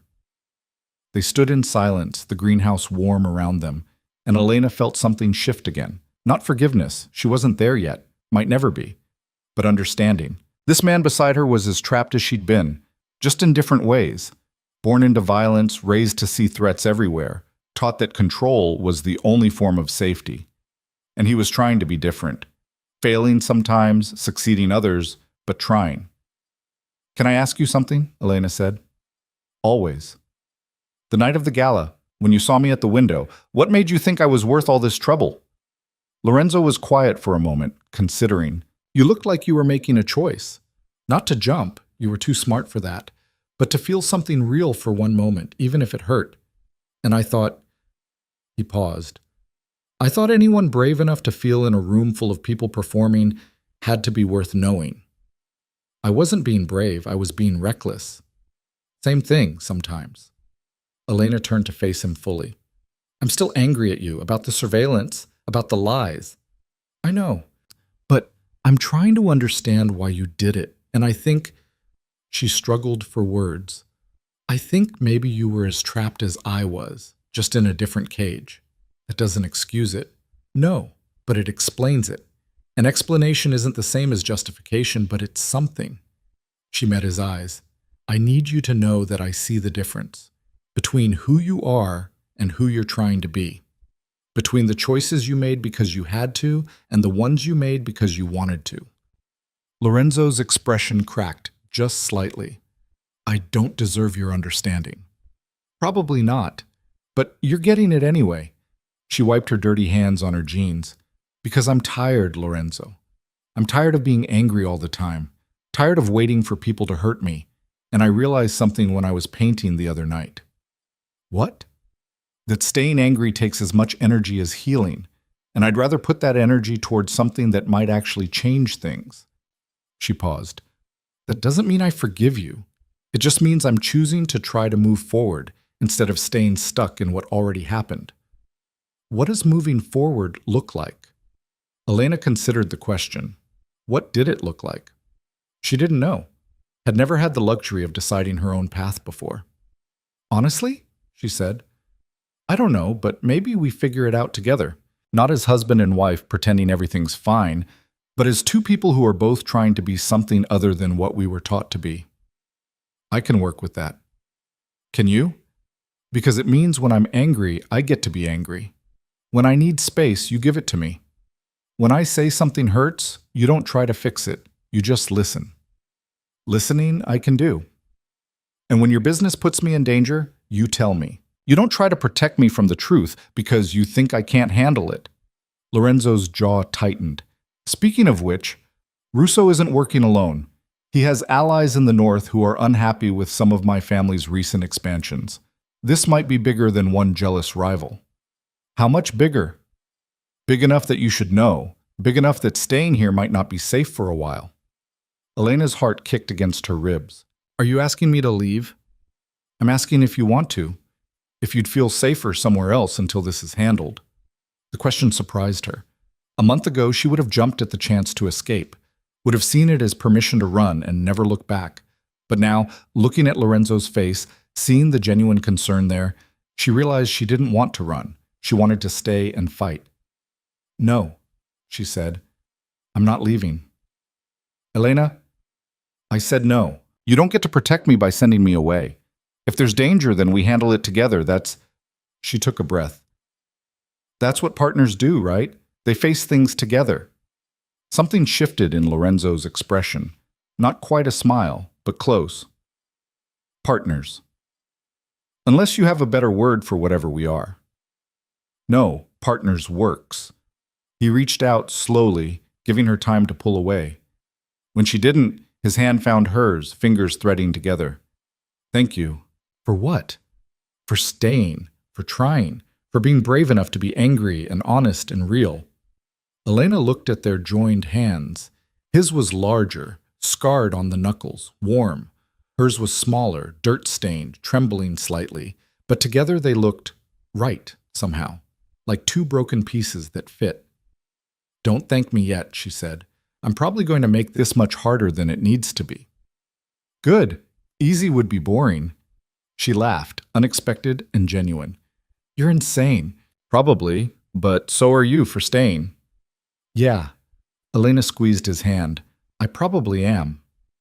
They stood there in the greenhouse, surrounded by plants fighting to survive, and Elena felt something that had been frozen inside her start to thaw. Not love. She wasn't naive enough to call it that. But something. Connection, maybe. The beginning of trust earned rather than demanded. I should go, Lorenzo said. Need to handle Russo before he gets brave enough to try something else. Be careful. Always am. Lorenzo. She stopped him before he could leave. I meant what I said. No killing. I heard you. Will you listen? He turned back and his smile was sharp. For you? I'll try. It wasn't a promise, but it was honest, and right now, honest was all she could ask for. After he left, Elena returned to the roses, but her mind was elsewhere.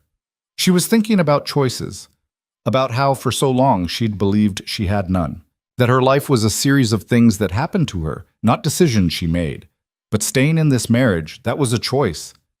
Demanding honesty from Lorenzo, that was a choice. Refusing to run when danger appeared, that was a choice too. And each choice, no matter how small, was proof that she was still here, still fighting, still refusing to disappear. The roses would grow or they wouldn't. She couldn't control that. But she could keep watering them. Keep believing that dormant things could bloom again given the right conditions. Maybe she was one of those dormant things. And maybe Lorenzo was too. Maybe they could bloom together, or maybe they'd both wilt despite their best efforts. Either way, she was choosing to try. And that choice, terrifying and liberating in equal measure, felt like the first real thing she'd done in years. Lorenzo didn't come back that night, or the next. Elena tried not to worry, tried to tell herself that whatever he was doing with Russo was necessary and would be fine. But by the third night, she was pacing her room, checking her phone obsessively for messages that didn't come. Marco found her in the library at 2 a.m, staring at a book she wasn't reading. Mrs. DeLuca, he said carefully. Mr. DeLuca asked me to tell you he's fine. He's handling business, but he's safe. Where is he? I can't say, but he wanted you to know he hasn't forgotten his promise. Which promise? Marco's expression was unreadable. To come back. The word settled into Elena's chest, heavy and meaningful. Lorenzo had promised to come back, which meant he knew there was a chance he wouldn't, which meant whatever he was doing was more dangerous than he'd let on. How long? She asked. I don't know, but Antonio DeLuca is here. He's asked to see you. Elena's blood went cold. Lorenzo's father, the man who'd ordered her surveilled, who treated his wife like property, who represented everything Elena feared becoming trapped by. Tell him I'm not available. Mrs. DeLuca, with respect, refusing him would be unwise. I don't care about wise. I care about not letting that man into my space when Lorenzo isn't here. Marco hesitated, then nodded. I'll tell him you're indisposed, but he won't accept that for long. After Marco left, Elena stood at the window, watching the ocean crash against the cliffs. She could feel Antonio's presence in the villa like a weight, heavy and oppressive. Every instinct screamed at her to hide, to make herself small and invisible the way she'd been taught. But she was done being invisible. She found Antonio in Lorenzo's study, sitting behind the desk like he owned it, which, technically, he probably did. He looked up when she entered, his sharp eyes assessing her with the same clinical detachment he'd shown at their first meeting. Elena, he said, I was told you were indisposed. I changed my mind. She stayed in the doorway, not entering fully. What do you want? Direct. I like that. Antonio leaned back in his chair. I want to know if my son's marriage is going to survive the week. That's between Lorenzo and me. Not when it affects business. Lorenzo's been distracted, sloppy, making decisions based on emotion rather than strategy. His gaze sharpened. I assume that's your influence. If by my influence you mean he's learning to care about something other than power, then yes. Guilty. Caring is dangerous in our world. So is being a monster, but your family seems comfortable with that. Antonio's expression didn't change, but something flickered in his eyes. Surprise, maybe. Or respect. You have more spine than I expected. You expected me to be afraid of you. Most people are. Most people haven't spent their entire lives being afraid. Fear stops working when it's all you know. Elena stepped into the room, her hands clasped in front of her to hide their shaking. Why are you really here? To warn you. The situation with Russo is worse than Lorenzo told you. He's trying to protect you by keeping you ignorant, but ignorance in this world gets you killed. Then tell me. Antonio studied her for a long moment. Russo has been building alliances, 3 families in the north, 2 in the south. He's positioning himself to take over our territories, and he's using your marriage as proof that Lorenzo is weak, that he's too busy playing house to maintain his position. And you think he's right. I think my son is making choices that will get him killed if he's not careful. Antonio stood, moving around the desk. I also think you're the reason he's making those choices. So this is my fault. I didn't say that. I said you're the catalyst. Whether that's good or bad remains to be seen. Elena held her ground as he approached, refusing to back away. What do you want from me? I want you to ask yourself a question. Are you worth what Lorenzo is risking for you? His position, his safety, his life? Antonio stopped a few feet away. Because if Russo succeeds, Lorenzo dies, and you become a widow in a world that will tear you apart. The words hit like physical blows. Elena's breath caught, but she forced herself to stay steady. Lorenzo made his choices. I didn't force him to marry me. No, but you're forcing him to be someone he's not, someone soft. And softness in our world is suicide. Then maybe your world needs to change. Antonio laughed, sharp and humorless. You sound like my wife. Right before she drove herself off a cliff, the cruelty of it stole Elena's breath. Get out. Excuse me? I said get out. This is Lorenzo's house, not yours, and I won't stand here and let you use your wife's death as a weapon. You forget who you're speaking to. No, I know exactly who you are. You're the man who broke his wife so thoroughly she chose death over living with you. You're the man who taught his son that love is weakness and control is safety. And you're the man who's so terrified of losing power that you'll destroy your own son to keep it. Elena's voice was shaking now, but she didn't stop. Lorenzo is trying to be better than you, and I'd rather die helping him do that than live in whatever world you're trying to protect. Silence. Antonio stared at her, his expression unreadable. Then slowly, something shifted in his face. Not softness. Nothing about Antonio DeLuca was soft, but acknowledgement. You love him, he said. The accusation hit harder than any threat. Don't bother denying it. I can see it. You love him enough to stand here and challenge me even though you're terrified. Antonio's smile was cold. Interesting. Elena's heart was racing, her mind reeling. Did she love Lorenzo? She didn't know, didn't trust herself to know, but she cared about him, cared enough to want him to survive this, cared enough to fight for him, even when she was still angry about his betrayals. Maybe that was close enough. What Lorenzo and I have is none of your business, she said. Everything about my son is my business. Not anymore. He's a grown man. Let him make his own choices. Even if those choices kill him? Even then. Elena met Antonio's eyes. Because at least he'll die as himself, not as whatever you tried to make him. Antonio studied her for another long moment, then turned and walked toward the door. But he paused at the threshold, looking back. You're right. I broke my wife. I broke her because I didn't know how to love something without controlling it. His voice was flat, factual. Don't let Lorenzo make the same mistake. Then he was gone, leaving Elena alone in the study, her whole body trembling with adrenaline and fear and something else she couldn't name. She collapsed into the chair Antonio had vacated, pressing her hands against her face. That conversation had been the most terrifying thing she'd done since arriving at the villa. Standing up to Antonio De Luca, the man whose reputation preceded him like a storm, she must have been insane. But she'd done it. She'd stood her ground and refused to let him intimidate her. And more than that, she'd defended Lorenzo, had chosen him, even when she was still working through her anger and hurt. When had that happened? When had she gone from tolerating this marriage to actively fighting for it? She didn't have an answer. But sitting in Lorenzo's chair in his study, surrounded by the evidence of his life and work, she realized she wanted him to come home, wanted to see him walk through that door, safe and whole, and still trying to be better than his father. Come back, she whispered to the empty room. Please just come back. The ocean roared beyond the windows, and Elena sat in the darkness and waited. Lorenzo came back 4 days after Antonio's visit. Elena was in the music room playing piano because it was the only thing that kept her from losing her mind with worry. She heard the door open, felt his presence before she saw him. Her hand stilled on the keys. He looked exhausted. There was a cut above his left eyebrow, bruising on his jaw, and his shirt was wrinkled like he'd been wearing it for days. But he was alive, whole, here. You're hurt, Elena said. It's nothing. Lorenzo. Elena. He cut her off, his voice rough. Can I just be here for a minute? Without questions. She nodded, moving over on the piano bench. He crossed the room and sat beside her, close enough that their shoulders touched. His hands rested on his knees, and she could see the split knuckles, the dried blood. They sat in silence, the only sound their breathing and the distant ocean.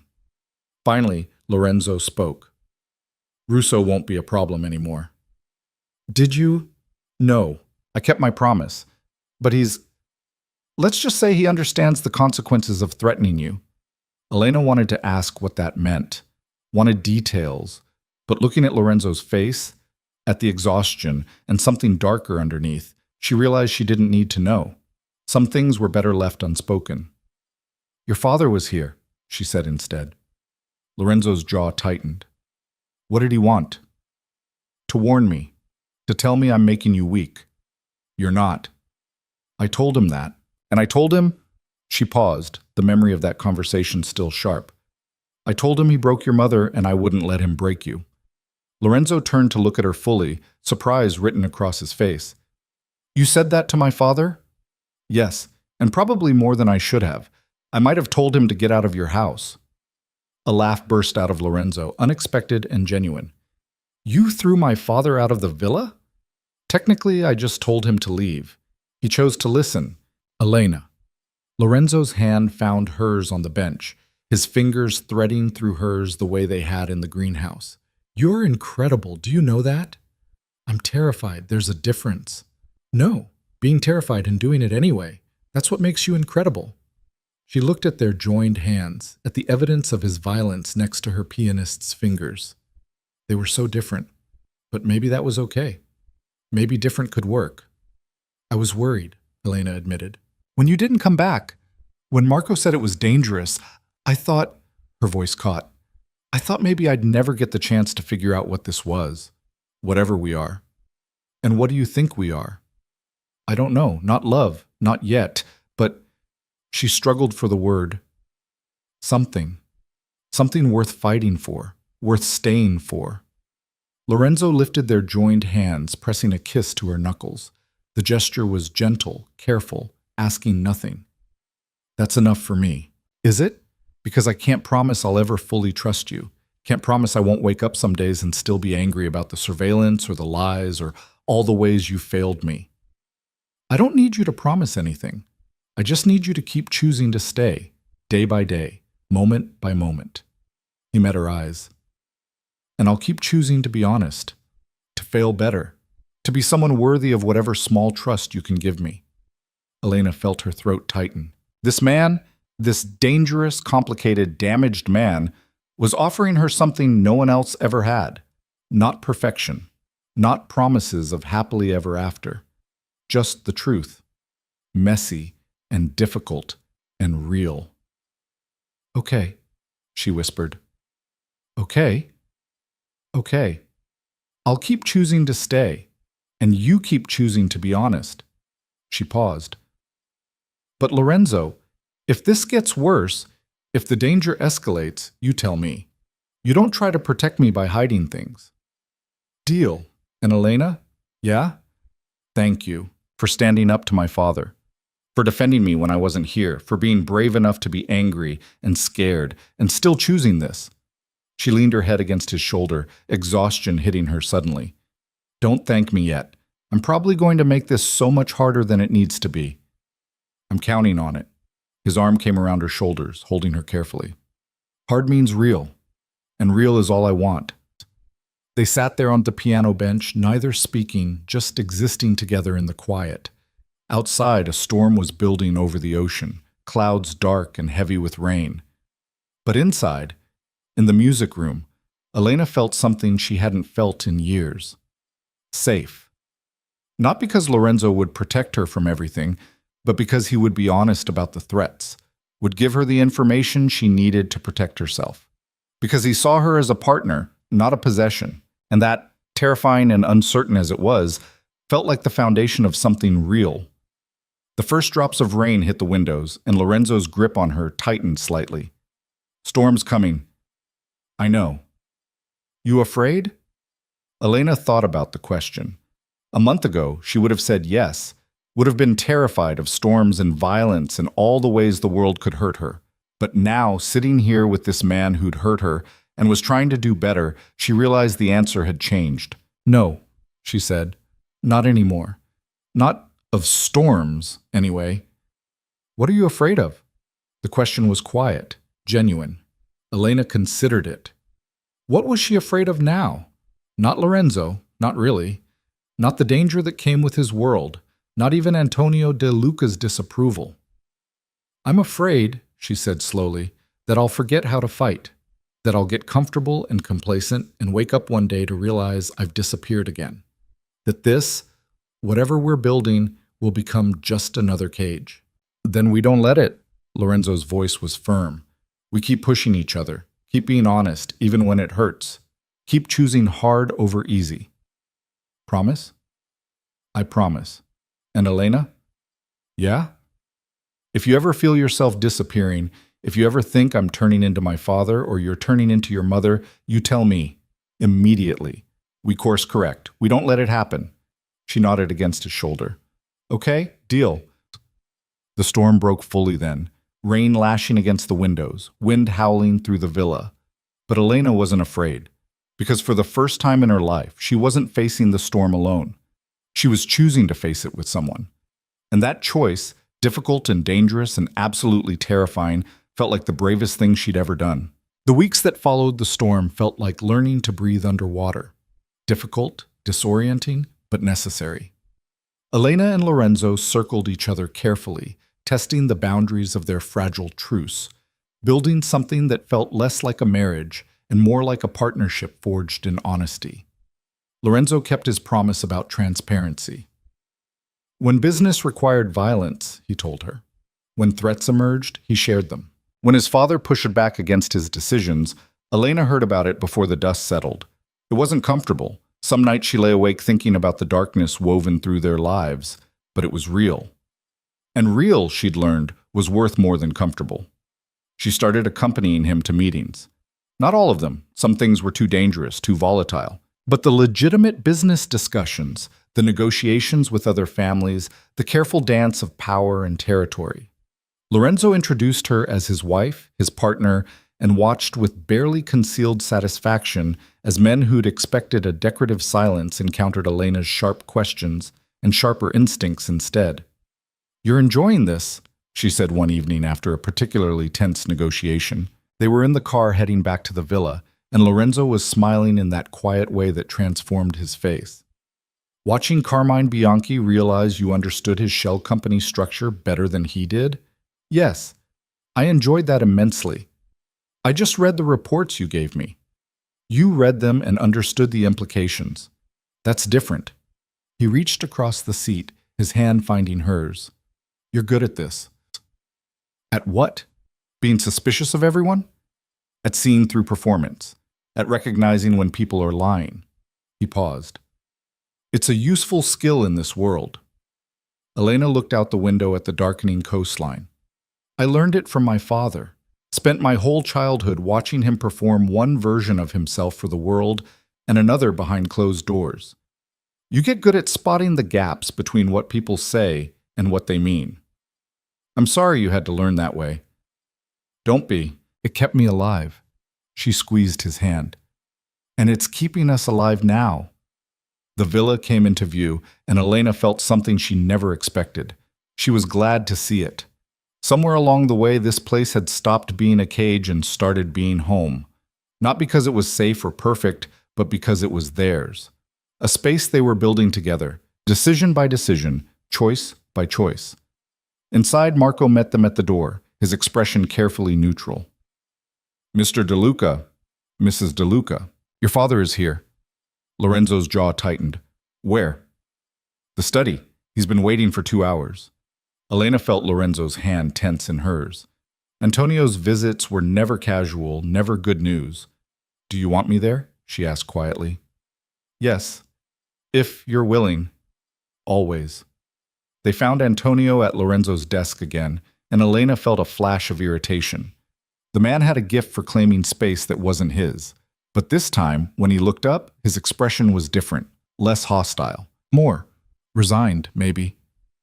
"Father," Lorenzo said, "what do you want?" "To talk. About the business. About your future." Antonio's eyes flicked to Elena. "And about what you're building here." "If this is another lecture about Elena making me weak, it's not." Antonio stood, moving around the desk. "I was wrong. About her. About what she represents." The admission hung in the air, shocking in its simplicity. Elena exchanged a glance with Lorenzo, seeing her own surprise mirrored in his face. "You were wrong," Lorenzo repeated slowly. "Don't sound so shocked. I'm capable of admitting mistakes." Antonio's mouth twisted. "Rarely, but capable." He looked at Elena directly. "You stood up to me, defended my son when he couldn't defend himself. That took courage. Or stupidity. I'm still deciding which." "Both, probably," Elena said. Antonio almost smiled. "Yes, both." He turned to Lorenzo. "The families in the north have backed down.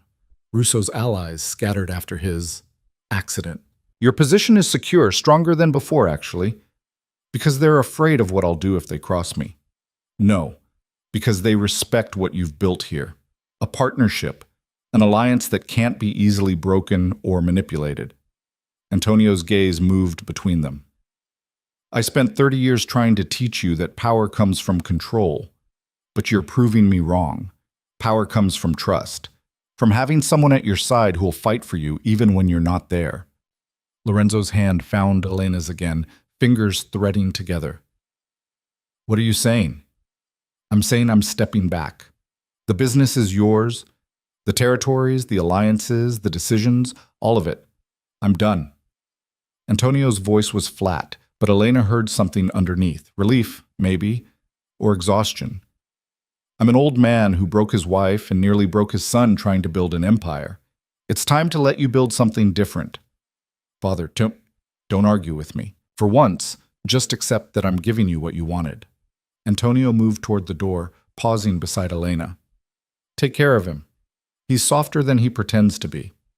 I know, Elena said. So am I. Yes, I'm beginning to see that. Antonio looked at Lorenzo one more time. Your mother would be proud of you, of what you're becoming. I wanted you to know that. Then he was gone, leaving them alone in the study with the weight of that admission settling around them. Lorenzo sank into his chair, looking shell-shocked. Did that just happen? I think so. Unless we're both hallucinating. He's never admitted he was wrong about anything, not once in my entire life. Elena moved around the desk, leaning against it beside him. Maybe he's learning too, in his own broken way. You think people like him can change? I think people like him can recognize when they've caused damage. Whether that's the same as changing, she shrugged. I don't know, but it's something. Lorenzo pulled her into his lap, his arms wrapping around her waist.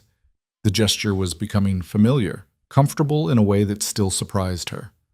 What do we do now? What do you want to do? He stopped, considering. I want to build something different. Not just continue what my father started, but actually change it. Make the legitimate businesses the priority, phase out the violence. He looked up at her. I want us to build something we're not ashamed of. That's going to take time. I know, years probably. But if we're going to do this, if we're going to make this marriage real, I don't want it built on blood and fear. Elena traced the cut above his eyebrow, the one from the Russo situation. It was healing, leaving a thin scar. You'll always have scars. We both will. The violence doesn't just disappear because we want it to. But we can choose not to add new ones. We can choose to do better, even if better is slow and imperfect. Okay, Elena said. Then let's do that. Let's build something better. Lorenzo kissed her then, gentle and searching, and Elena kissed him back, tasting possibility and hope and all the complicated emotions that came with choosing someone despite their flaws. When they broke apart, she rested her forehead against his. I'm still angry sometimes, she admitted, about the surveillance, about the lies. Sometimes I wake up and it hits me all over again. I know. And you should be. That anger is valid. But I'm also... She struggled for words. I'm also starting to believe you. That you're trying. That this could be real. It is real. Messy and complicated and imperfect, but real. Yeah. Elena smiled, small and genuine. It is. Check. 3 months later, Elena discovered she was pregnant. She'd been feeling off for weeks, exhausted, nauseous, emotional in ways that didn't match her usual patterns. She'd dismissed it as stress, as the weight of learning to navigate her new role in Lorenzo's business. But when she missed her period for the second time, she couldn't ignore it anymore. She took the test alone in her bathroom, hands shaking as she waited for the results. When the 2 lines appeared, clear and unmistakable, she sat on the floor and cried. Not from sadness or fear exactly, but from the overwhelming reality of it. She was going to be a mother. A child would be born into this world she was still figuring out how to survive in. A child who would carry both her damage and Lorenzo's, who would grow up knowing violence existed but hopefully never experiencing it directly. A child who would need her to be strong and present and not disappeared into silence. She didn't know if she could be that person. Didn't know if she was ready. But ready or not, it was happening. She found Lorenzo in the greenhouse working on the roses. They'd been growing slowly, gaining strength. Some had even bloomed, small pink flowers that smelled like hope. We need to talk, Elena said. Lorenzo looked up, immediately reading something in her expression. What's wrong? Nothing's wrong. Or maybe everything's wrong. I don't know yet. She moved closer, her hands twisting together. Lorenzo, I'm pregnant. He went very still. The pruning shears in his hand dropped to the ground. You're pregnant. About 8 weeks, I think. I took a test this morning. Actually, I took 3 tests. All positive. Lorenzo crossed the space between them in 2 strides, his hands cupping her face. Elena, how do you feel? Terrified, excited, nauseous, confused. She laughed, shaky and overwhelmed. All of it. I'm feeling all of it. Do you want... He stopped, recalibrating. What do you need? From me? From this? The question steadied her. Not what did she want to do about it, but what did she need? That distinction mattered.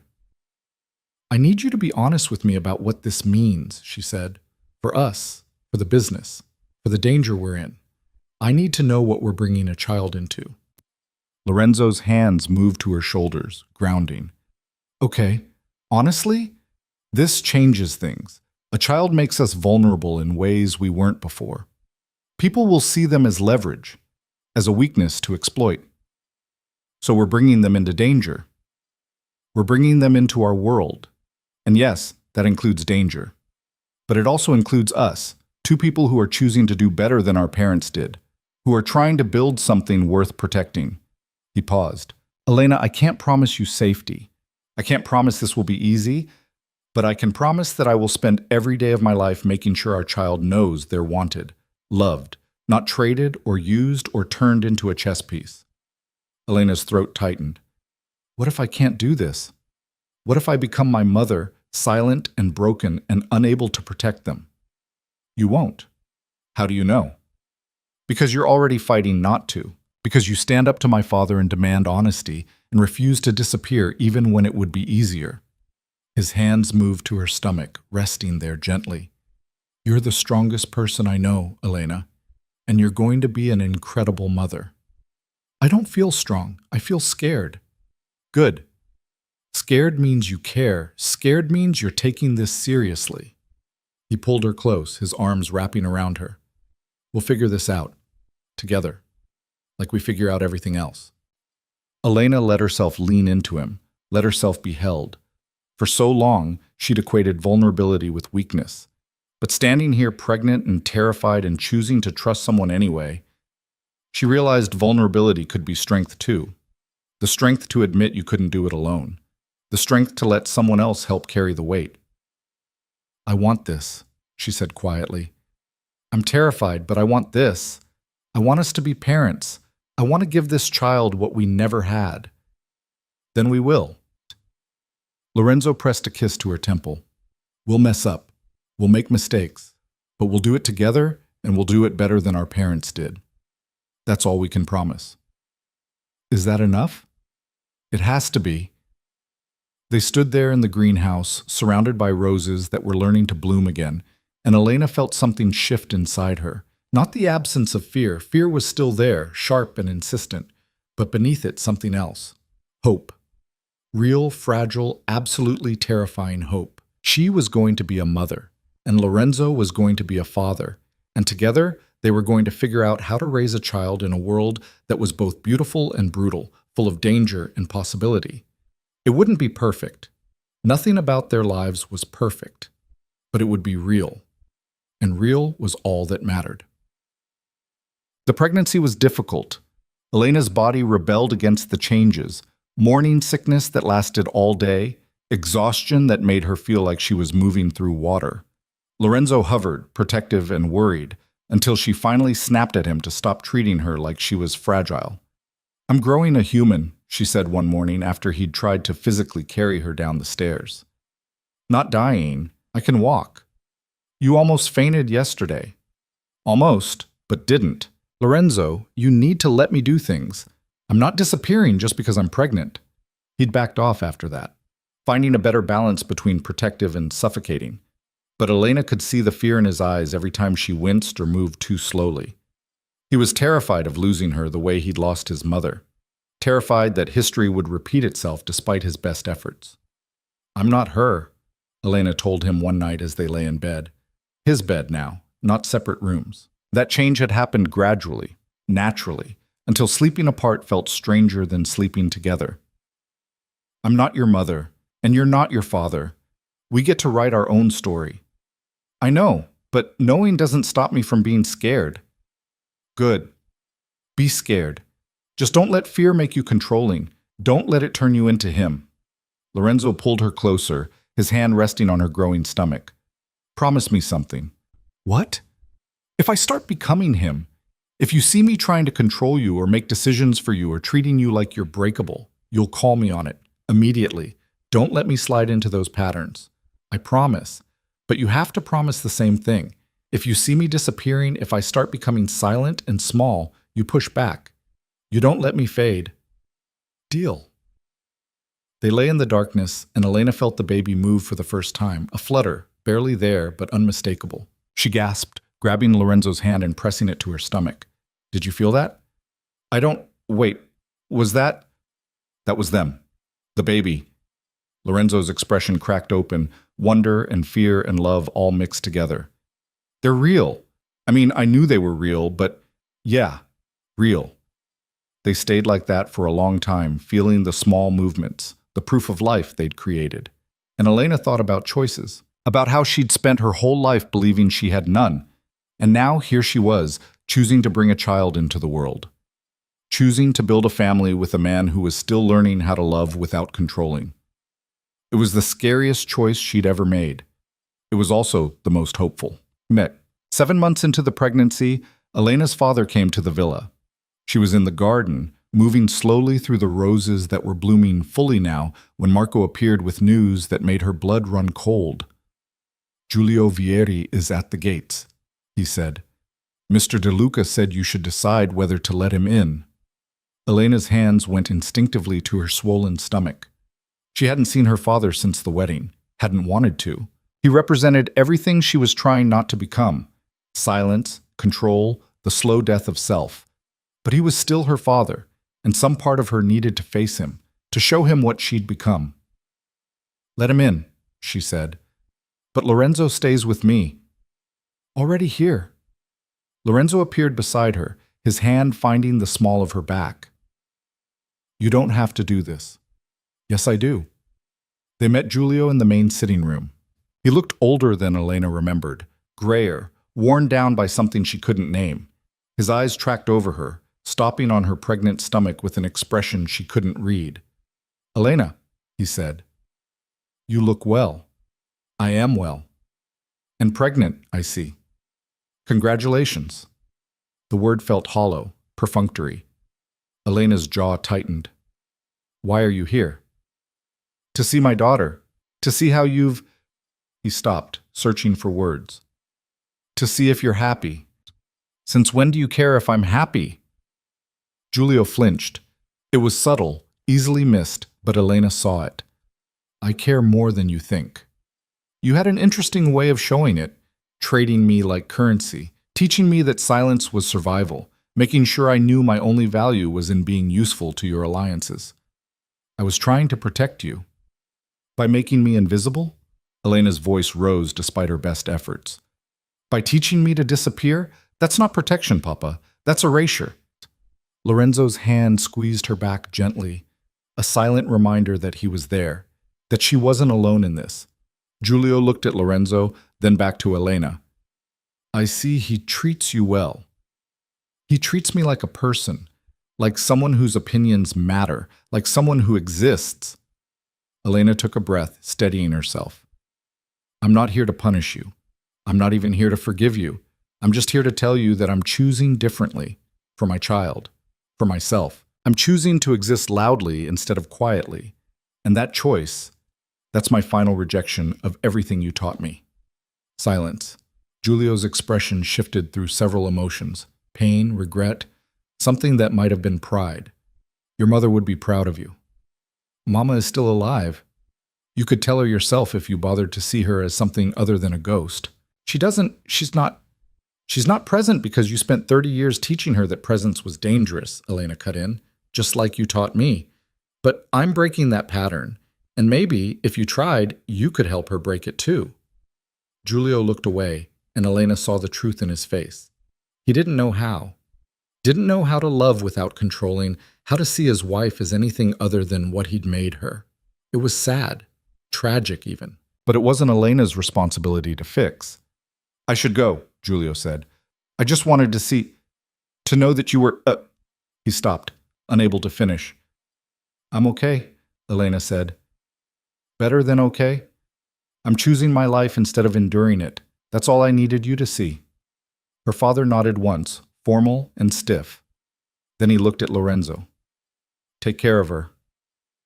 She takes care of herself, Lorenzo said evenly. I just stand beside her while she does it. Something flickered in Giulio's expression. Understanding, maybe. Or the recognition of his own failures reflected back at him.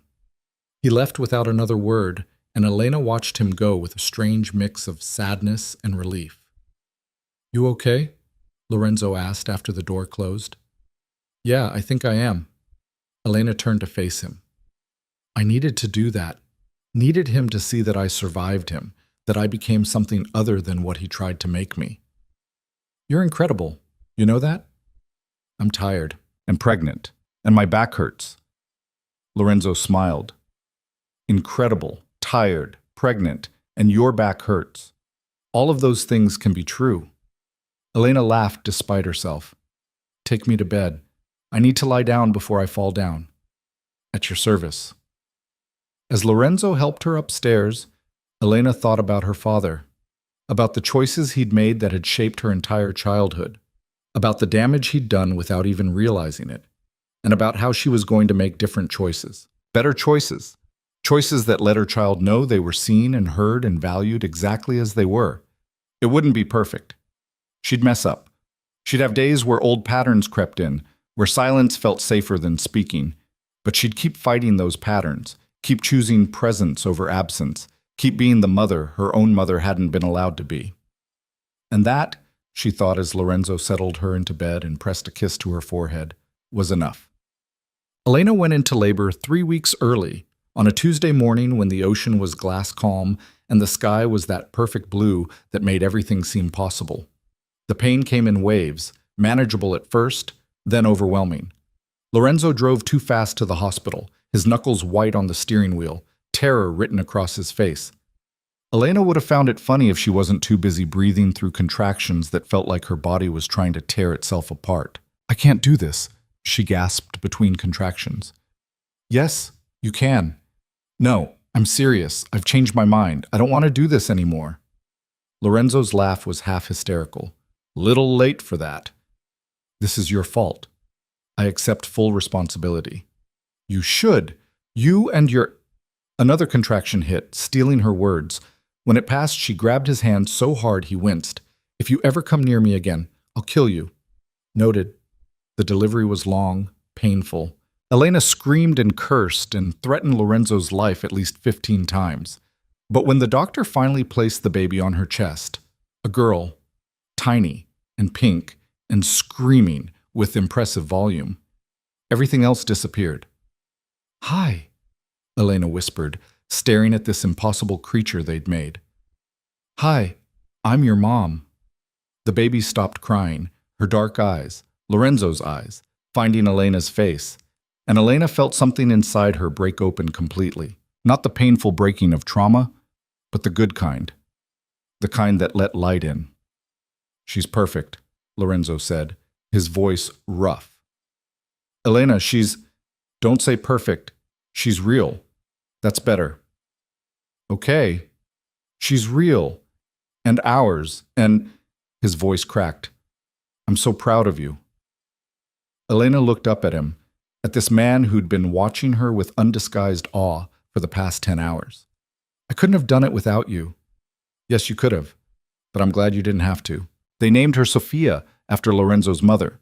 It felt right, taking the name of a woman who'd been broken and giving it to a child who would be taught to be strong, who would grow up knowing she was loved, not for what she could give or how useful she could be, but simply because she existed. The first few weeks were chaos. Sophia didn't sleep. She cried constantly.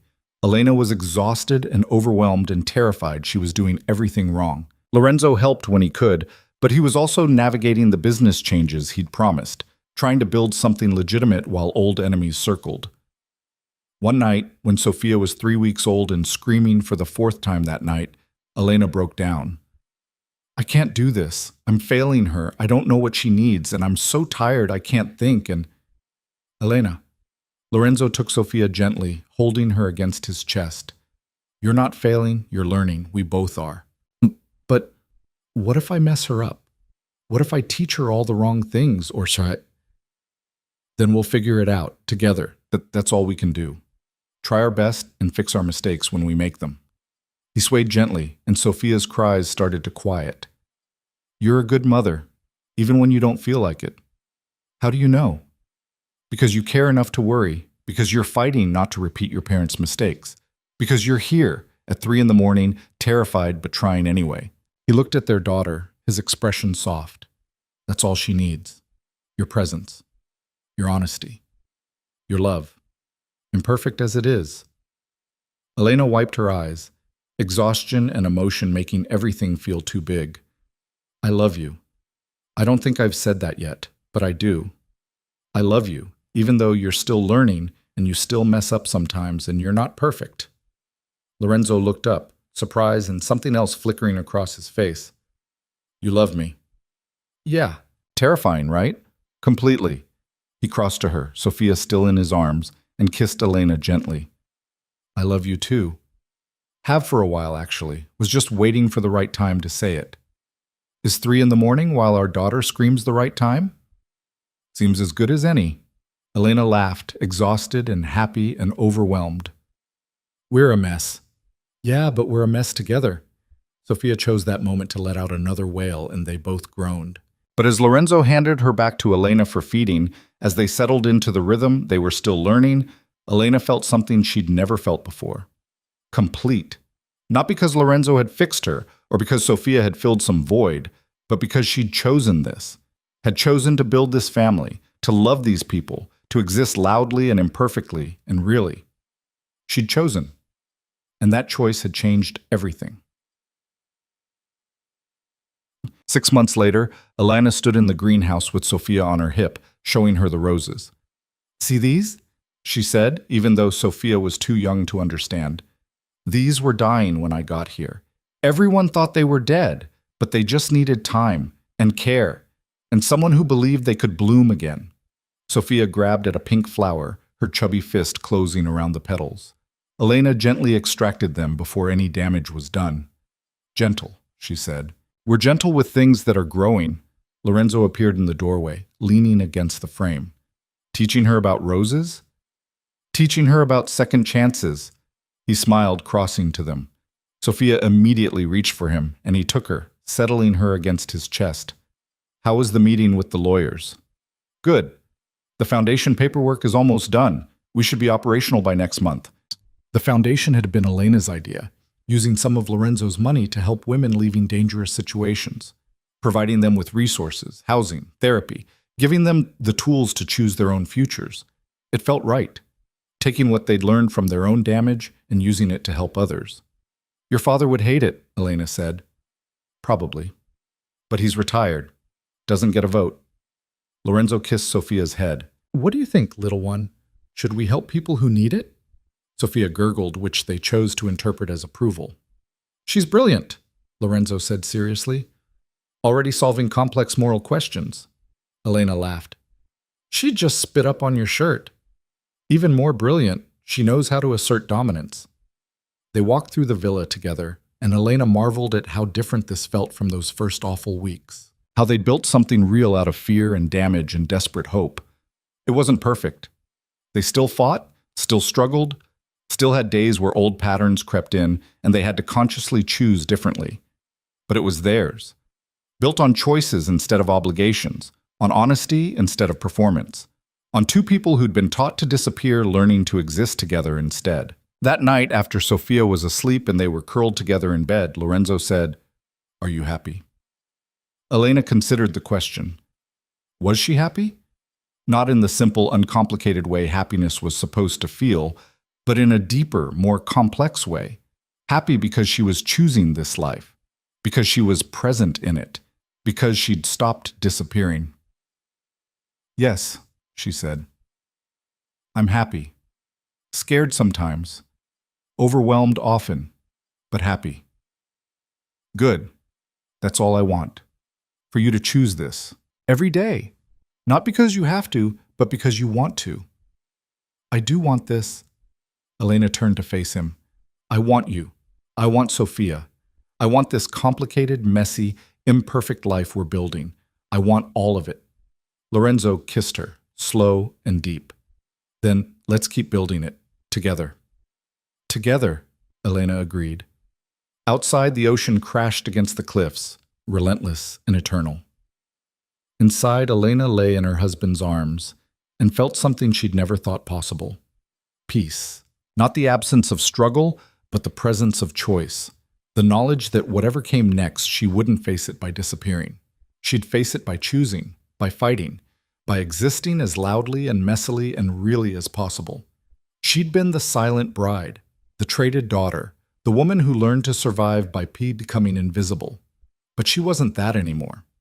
Now she was Elena DeLuca, wife, mother, partner, woman who painted angry oceans and grew roses from dead things and loved imperfectly but honestly.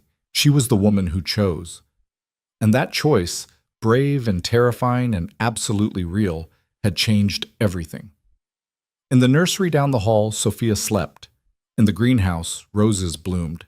In this bed, two damaged people held each other and chose, every day, to keep trying, keep building, keep being real even when performance would be easier. It wasn't a fairy tale ending. There was no happily ever after, no promise that everything would always be okay.